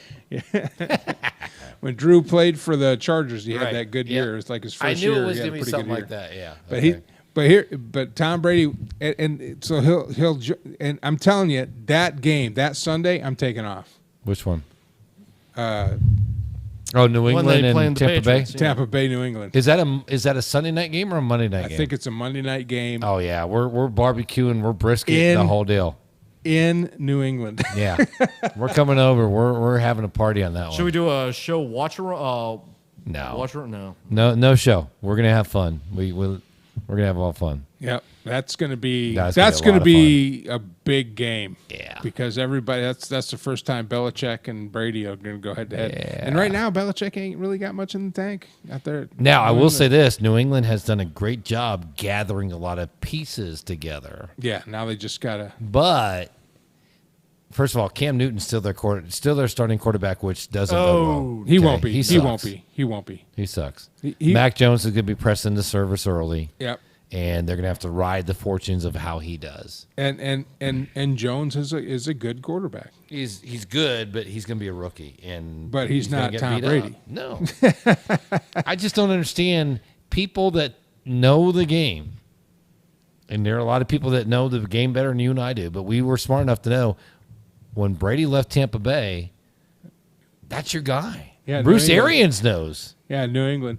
Yeah. Well, and Bruce Arians even said when we were putting things together, it became very clear very quickly that I need to listen to this guy because he's at the time he had 6 Super Bowl rings. I mean, that's you listen to that guy. Mm-hmm. You might know Absolutely. something.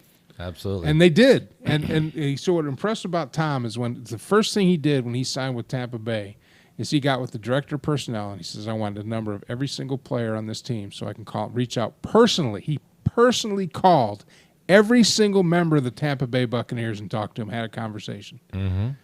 Yep. I mean, who does that? Yeah. So that's why I cannot wait. October 3rd, 2021. Okay. Is that a Monday night? Let's double check. Come on, man. Don't say it if you don't know. It's a Sunday. It's a Sunday, so it'll be a Sunday night game. Sunday night game. Yeah, okay. they'll move the schedule. They'll have that one the only game. They will not play. Yeah, absolutely. That will not be a regionally covered game. No, that that's will it. be a national game. Absolutely. Yeah, they're gonna pump that market for all it's worth. That's up in Foxborough, isn't it? Yeah, it's in Foxborough. Oh man. The booze. As if Brady No. needs. And Brady here's thrives the on thing. that. But here's the thing. Brady's I not bet gonna you- get booed. Are no, you I kidding bet you me? when he walks into Foxborough, Oh, he's gonna he will standing walk into ovation. a standing ovation. 'Cause Absolutely. I don't care what they think. You cannot. This is the greatness of that of Tom Brady. Absolutely. When he goes back to Foxborough, those folks know that they fucked up. Mm-hmm. And not only they know that they fucked up, but they would not have had the 20-year run that they had, where they were a dominating team for 20 years. Mm-hmm. Every other dynasty that's ever been in the NFL has lasted, 8 to 10 years? Mm-hmm. Just about. The New England Patriots were dominant for 20 Yep. years. So do you think Belichick's going to try to film the practice of Tampa Bay? It that doesn't week? matter. It won't matter. It doesn't matter. Guess what? Everybody does that. Absolutely. Nobody gives a shit Yep. about that. Yep. At the end of the day, you got to snap the ball. The only boos that are going to be in that game are for New England when they fail. When they get drugged, Absolutely. I think they're gonna get smoked. Oh, man. he's going to get a standing. That's going to be one of those capture the moment type Yeah. deals. When he walks on that field to the standing ovation, They're that's gonna going be to like, be "Come back, phenomenal. Tom. Please Yeah. come back." No, Yeah. he'll play 3 more years, and two of those three years will be a Super Bowl win. I think it's going to be more than 3 years. I think it's going to be till his arm literally falls off. No, I think he's coming to the end. He's still having fun, but now it's to the point where it's like, he's just having. I really do think he's going to go to Michigan to be their coach, or be a Absolutely. college coach. Now, if he wins, college coach somewhere. if he wins his remaining seasons at Tampa Bay, every time he wins a Super Bowl, where does he go into the NFL Hall of Fame with? New England or with Tampa Bay? New England. New England. He's smart enough to know. New England. Yeah, that's where the legacy was created. No Yeah. doubt. No doubt. Just like Montana went in as a 49er, Right. and Favre went in as a Packer, Yep. and Johnny Unitas went in as a Colt, Colt. Mm-hmm. even though he ended his career with the Chargers. Chargers. Yeah. Played to 1 year. Wait, And what- Montana went with Kansas where City did, for where a year. did Peyton go in with The Peyton went Colts. with Colts. Colts? Yeah. Yep. Yep. Yep. So God, I cannot wait for Peyton this and Marvin football season. Harrison back in the day. Oh you my know, God. every year about this point, I'm like, God, 2 more months. You know what I'm saying? And I don't have the NFL Network anymore, so I can't get my fix. Well, but I did find. What? I found a Wait, fan zone, NFL fan zone on YouTube. They got all the America's game, so all the Super Bowl. Aren't the Canadian Football League, isn't that playing right now? God, where are you going to watch that? Where the hell are you going to watch the Canadian Football League? I don't get the CBC.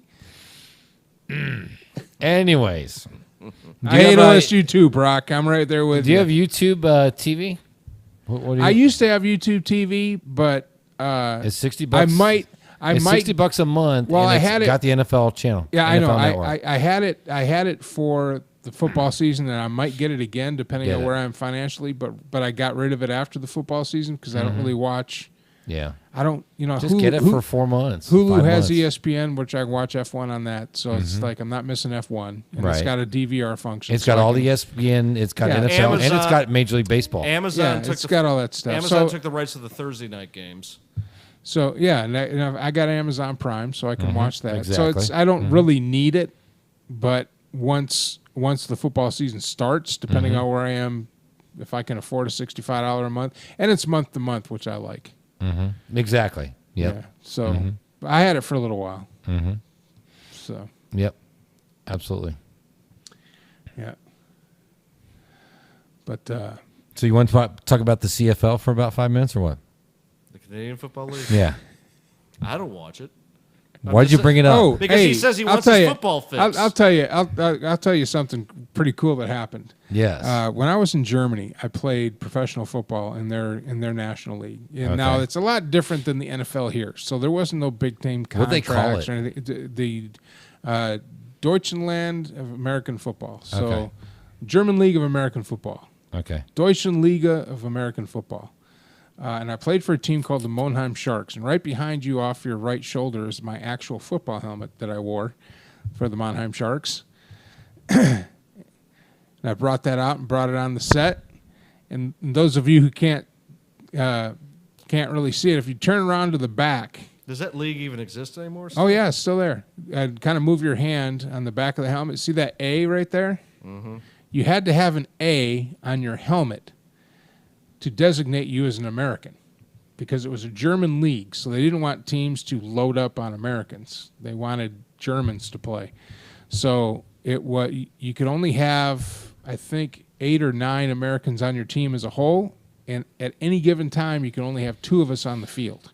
That's it? Just 2? Just 2. Wow. Everybody else had to be German. That's racist. And and so a lot of the guys that played in that German league were military. Guys like me who just stumbled into this league and it's like, hey, can we play? So I got paid, I think it was, I want to say it was 250 marks. Maybe it was 150 marks, but all the beer I could drink. So after league. Facebook came around, I got in contact with the team, and now the team has a webpage. Now my team is defunct. It no longer exists. Okay. It started out, and they have a tiered system, kind of like their soccer league. So you start out in League 5, and then the top 2 teams move up, the bottom 2 teams move down. And at the time I joined the Monheim Sharks, we were in League 1. We were in the Premier League. So we were playing Ooh, the there you Cologne go. Crocodiles, the Dortmund Giants, the Berlin Eagles, and then the Berlin Red Barons. And this was before the wall came down. So we had to drive the corridor to Berlin. But it was just when the wall was coming down, so we had a lot of Russian soldiers would come watch our games, and then after the game, they would want to meet us. They thought we were actually, something, which is kind of cool. Berlin Autobahns, yeah. Yeah, and so the Dortmund Diamonds. I think we played the Mannheim Cowboys at one point. Frankfurt sucked. Rams, and so the second year I played, we made it all the way to the semifinals against the Cologne Crocodiles, and if we would have won, we would have played the Berlin Eagles for the Super Bowl in Hamburg. Oh, the Hamburg Silver Eagles that's the game I got my one and only concussion playing any football was in that game. I don't remember the game, and I played probably one of the best games of my life. So anyway, What position did you play? I was a defensive end, Okay. defensive tackle and defensive end. So, and then sometimes they pressed me into service as a pulling guard Okay. because I had a good technique to pull. But these guys Jerry were big. Kramer type. These guys were big. This is like junior college level. I mean, they're good. They were good. It was fast. It And was you were how old at the time? Oh, I was like 24, 25 years old. So Average age of the league? it could be anywhere from 18 to 30. Okay, I mean, they had cool. some guys that played for many, many years, and there was guys on contract and everything. So Ascenda Cardinals was another team we played. Dusseldorf Bulldozer, they were a lot of fun. But after the game, we'd just get hammered drunk. So it was like and I spend a lot of time traveling around. So anyway, they get a hold of me. How many week games is each season? I think it was like a 12 or 14 game season. But they got a hold of me. How did that work? That if you're in the military, that you're able to? I would be on orders. They'd just cut me on orders. It was part of a ambassador program for sports or something like that. So anyway, they got a hold of me, and on the couch out there, you can see that orange jersey to your left hanging over the couch. Yeah. That's an actual game jersey. Oh, cool. And I've got my game jersey that I kept, but they sent me this hoodie. Oh, nice. And this is like embroidered. Nice. So yeah. Beautiful. So Beautiful. my old Mannheim Sharks team. So I gotta get a picture of that, and they found some other stuff like cards and stuff that they made for us that they're gonna try to send to me, and so that's kind of cool. So when I go to Germany, I have a bunch of guys to drink beer with. There you go. Beautiful. Beautiful. So Hey, can you pull up my Facebook page on your deal? Because there's a semi-pro Texas semi-pro football league going on right now, and the Leander Wolfpack, obviously out of Leander, they're the number one ranked team as far as semi-pro in the nation, and they're playing in next week's the Super Bowl, the TUFA, Texas United Football League or Association Super Bowl. And it's a now bunch of guys. was that the old Wolfpack from the police league that I coached? Mm-hmm. Yeah. Mm-hmm. I was one of the founding members of that. There you go. Wow. So I brought up your page. Where's it at? Okay, it should be at my Facebook page. It's going to be something with highlights. It should be the first thing, unless I shared something. But you're going to see it. You know, it's going to be kind of like, here's highlights from, this past weekend semifinals. I think I might be on your backup account. Is it the one with There the it dog? is. You got it. So the Wolfpack doesn't play in the public safety football league anymore. Nope, they're in the TUFA. Yeah. Is it still cops and firefighters? Oh, no. Oh, No, this is all they went off to something semi-pro. else. Yeah, this is like Austin Vipers are involved, North Texas Stampede, Texas Colts kind of thing. Yeah. They played the Space City Heat, which had two guys who were on NFL rosters at one point. So, but I was saying that to bring that up because there's some highlights, and you can kind of get a feel for the level of athleticism from the guys. Oh, this isn't the same team as the Wolfpack. It's not? This isn't the public safety. Oh, okay. All right. I thought that they took over, the new owners took over that team because they've been around for like 6-7 years now. Well, I know they had the Central Texas Wolfpack was played in the National Public Safety Football League. That's the team that I helped found and coached. Oh, okay. But All that's right. all. This has been that's Leander. all. That's all cops and firefighters. Okay. Yeah, they All just right. play each other. Yeah, they don't play outside. They don't play There's outside. still the safety league is still around. The safety yeah. league is still around for Oh sure. yeah. I mean that I don't know if the Wolfpack are, but no, this is something different. Okay. Yeah. All right. But yeah, you kind of get a feel for that. So we're going to be in the Super Bowl next Saturday night down in Missouri City. Now, are you broadcasting that? Mm-hmm. You didn't call me to Yep. play-by-play, man, I'm doing play-by-play. or color or something. You want to do color next Saturday? Where is it at? Texas City? Yeah, Missouri City, South much? Houston. How much pay? We'll talk about that off the air. $1 million. $1 million. That doesn't mean squat. Okay. Well, no, It could be actually be 1 million. Francs. Venezuelan. If pesos. you would have got with me earlier, I could have worked it into my schedule, but I have to give my schedule more than 1 week's notice. Oh, okay. Okay. Actually, believe it or not, one of the guys that lives in Missouri City, you remember Gerald the Ice Cube McNeil? Played for the Cleveland Browns back in the day. Yeah. I know him through Rob Lynch, who's Big Daddy, and I thought the Big Daddy said, "You want to come down to a game?" And he said, "I may be in Port Aransas." He said, "But we could probably get McNeil to do it with you." I said, Nice. "Cool, absolutely." So we'll talk to McNeil about the Browns and stuff too. Great guy. So the Viper's still around? Yeah, the Vipers are still around. The Wolfpack beat them in the quarterfinals. Now, they had a team out of here, the Bulldogs. Don't know that one. Yeah, that was in Tufa. And then it Okay. went to World League. Okay. Yeah, they've got about 3 teams out of Austin area, specifically Austin. Then you got Leander Wolfpack and a couple other teams. Huh, nice. Mm-hmm. Yep. Well, yeah, man. I'd love to do color for you. Mm-hmm. I mean, if I made enough money. I want money. We'll It's all about the money. You'll just be It's all black about and the white money. or maybe shades of gray with you, right? Well, when they have the ball, that means they're on offense. You'd be a lot better than the guy I had for color last week. Oh my You God. know, if they score more points than the other team, that means they won the game. God. This guy was horrible. I was John Madden. like, yeah. Well, then you go over here, and then you could run up over here. And God bless Madden. The guy, Well, then you the just guy throw with the highest ball. score, the team with the highest score wins. yeah, if you hold the ball too long, you get sacked. God bless Madden. He was one of a kind. You talk about once in a lifetime person. John Madden was Oh, once man, in a he's lifetime great. person. Oh, You know, him and Pat Summerall, him and Pat Summerall, who yeah. was the king of play-by-play by saying as little as possible. Exactly. And he was better than anybody that's ever done it. Yep. But even better than Howard Cosell. Yes. Oh, he's Even Howard. better. Howard wasn't Howard that good. Cosell Howard talked Cosell. too much. Exactly. Yep. See, Oh, come on. Who's the other Mike guy? Allen. Who's he the other? is the all greatest. right, all right. Yeah. All right, stop, please. Who's the other guy?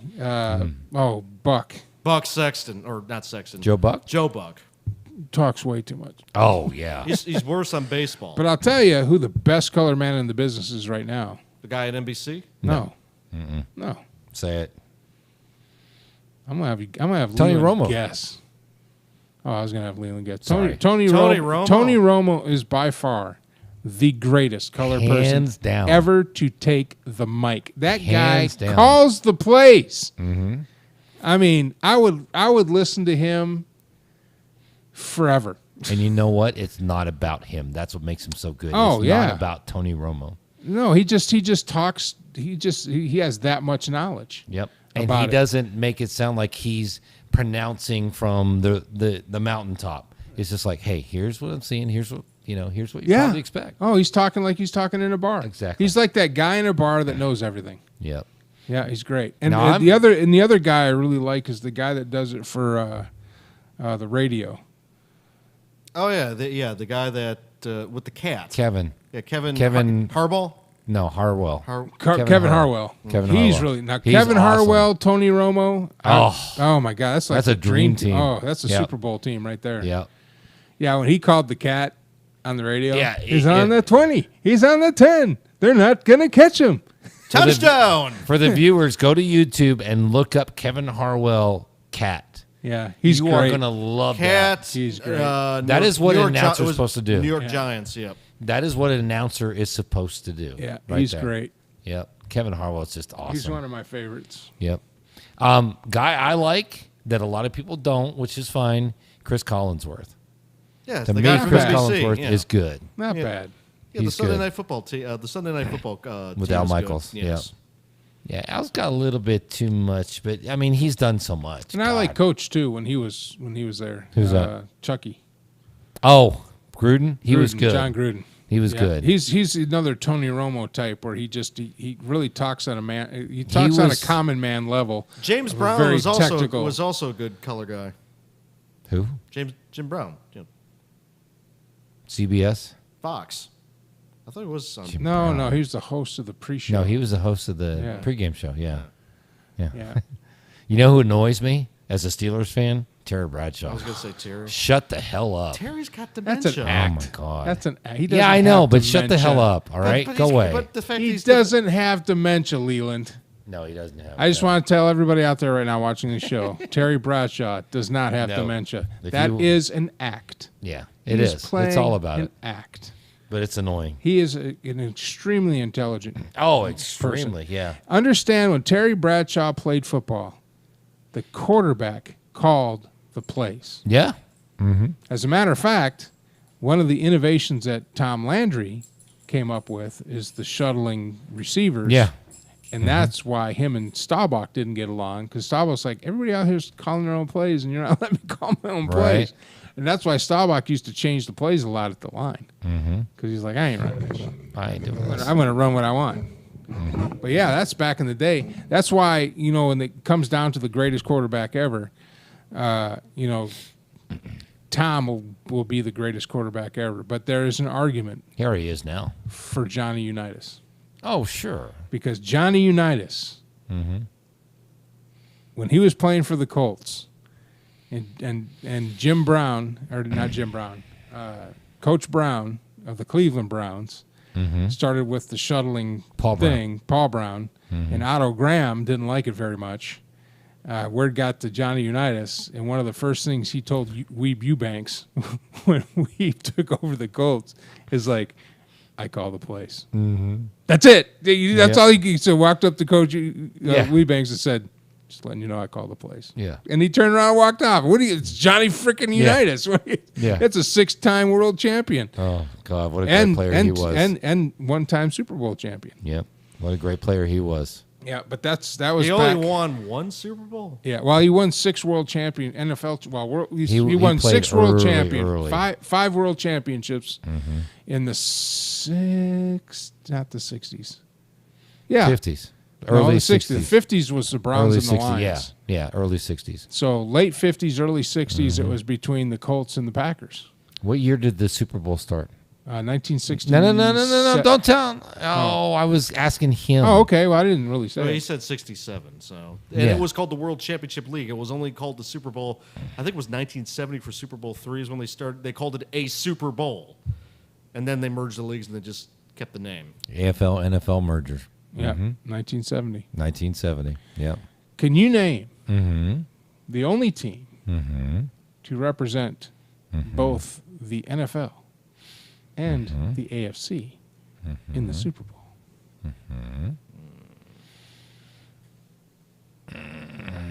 I'll let you marinate on that one. I can name baseball. That would be the Houston Astros with the National League and the American League. It's going to be Baltimore for me. Is that your answer? That's my answer. What you got, Leland? The Colts? Yep, Baltimore Colts. They lost Super Bowl III. To the Jets and Yep. Joe Namath. They won Super Bowl V against the Dallas Cowboys. Yep. Had to be. And that was Johnny Unitas' Super Bowl win. Yep. And then they won it in how many Super Bowls did they win in Indianapolis? I know Dungy They got won one. one. Just with Dungy. One. Yep. Dungy. So the Colts have 2 Super Bowl wins. They've been 3 times. They've won 2. And how many times the Buffalo Bills been there? 4. And how many titles do they have? 0. And 4 falls of and the Buffalo. and the Ravens. How many have they? The Ravens? I don't Baltimore think- Ravens have been 3 times and won twice. The old Browns. Oh, can you name the 4 Here we go. We've already done this. NFL teams Go ahead, Leland. that went to the AFC to even out after the merger? Oh, that's this that question. one. Cleveland was one of them. Yep. Let's see. Cleveland. The Colts. Yep. Because they were both. Let's see, who are the other 2? To the AFC. Trying to think. Look at Chuck's hat. Pittsburgh.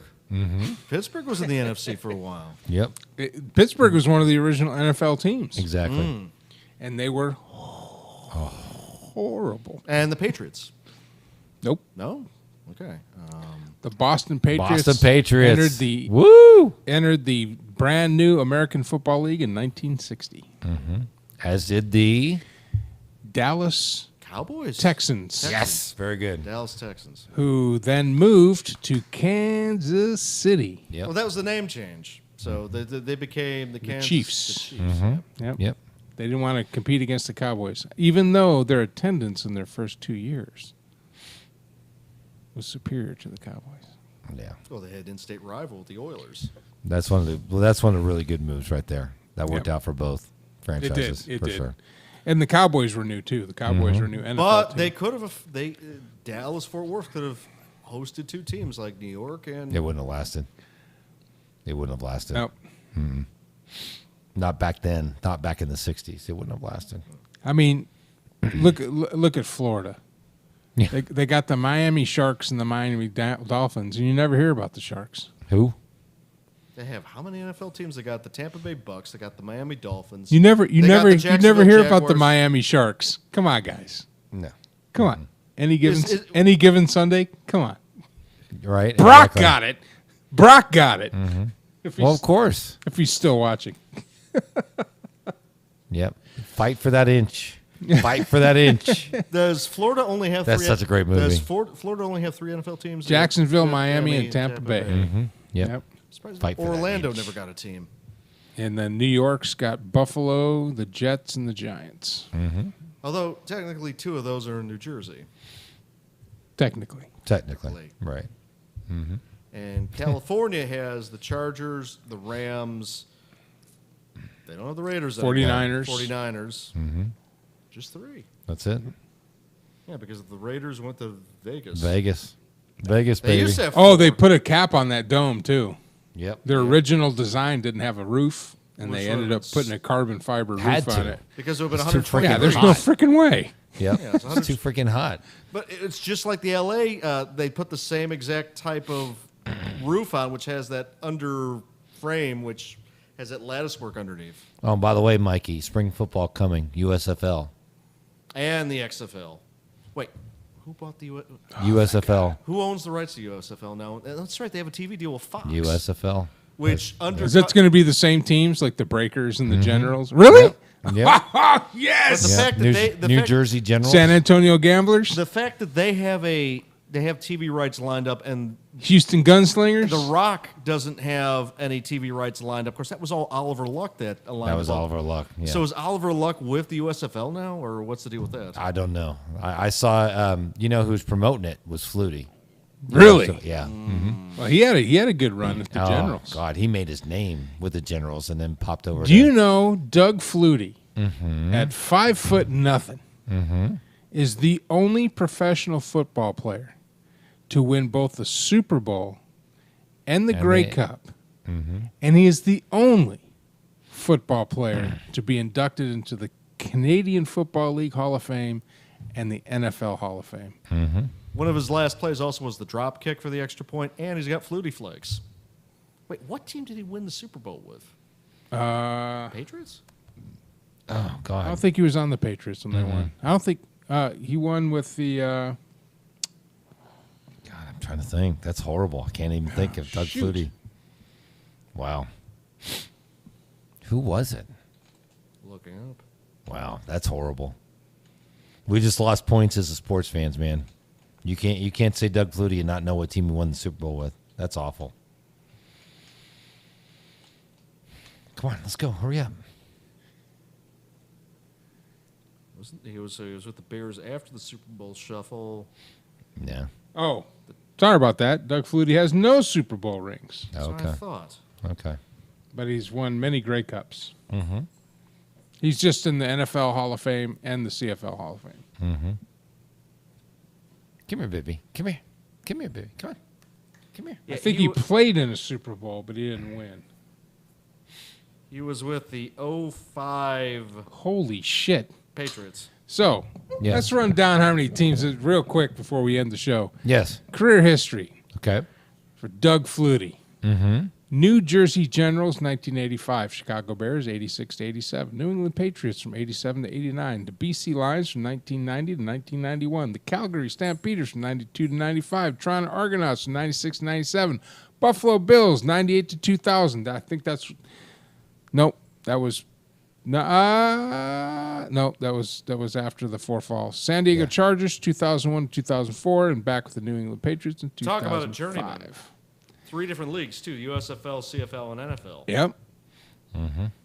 Won the Heisman Trophy in 84, the Maxwell Award in 84, also the Walter Camp, Davey O'Brien, and UPI Player of the Year, Sporting News Player of the Year and unanimous All-American, all in 1984. The Boston College Eagles retired number 22. Three-time Grey Cup champion, 92, 96, 97. Three-time Grey Cup MVP, 92, 96, 97.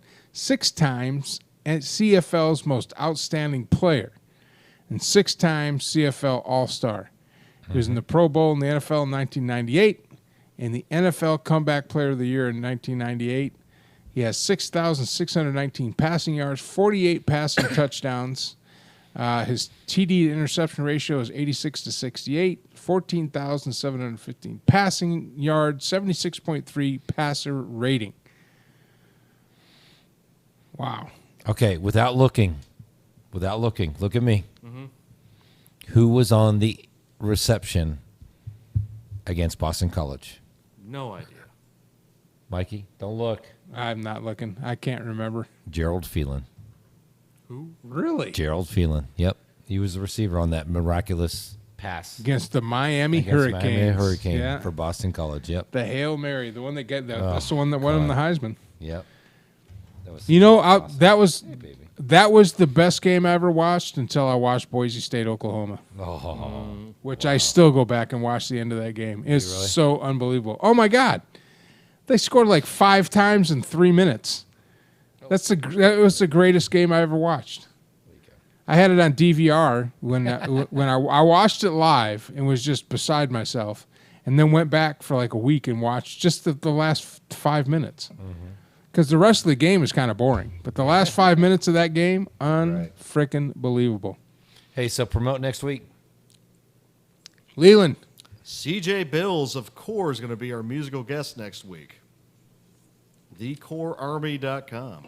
And he's going to play us a song. Chuck. Hi. What did I learn this week? July the 19th. Yes, July 19th. On Deck Circle comes back. And Deck Circle comes back. Yep. And the 48-hour film festival team is starting to come together. Yes, sir. If anybody's watching this, Looking either in forward to replay, if you're an actor, producer, musician, anything, if you'd like to be a part of the Fort Kick-Ass 48-hour film festival team, let me know. Hit me up on Facebook. Hit me up on Instagram. Also, send them your email address so you can be part of the OTA 2014 Fantasy Football League. Yep. If you want to be considered for my invitational league, send me your email as well. Oh, it gets special.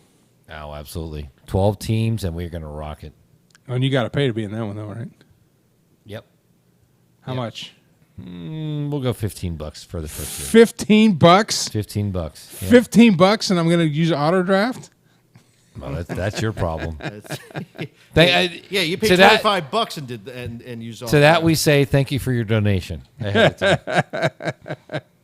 So my email is scrolling across the bottom. Send the email if you want to be a part of the OTA Fantasy League or Chuck's Select. Hey, what's the Hambone. What's the final score for the show? Did I actually win this time? No. Really? I haven't been paying attention. You think you have a chance? The thing didn't go high enough, and I lost count. You know what lost it for you? You were right neck and neck, but when I pulled out Gerald Phelan, Yeah, Jared Phelan. That was it, man. It was a Hail Mary. It put us ahead the last seconds. Bye.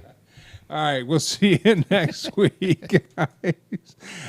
All right, so big-time musical guest next week. I can't wait for that. Thank you for joining us here today. We always have a good time doing this show, and we'd like you to like and share it so more people can come be a part of it. OTA Fantasy League, send me the email. It's scrolling across the bottom right down here. And we'll see you next week. I'm Mike Allen. This has been the Radio Man Cave, and you have been on the air.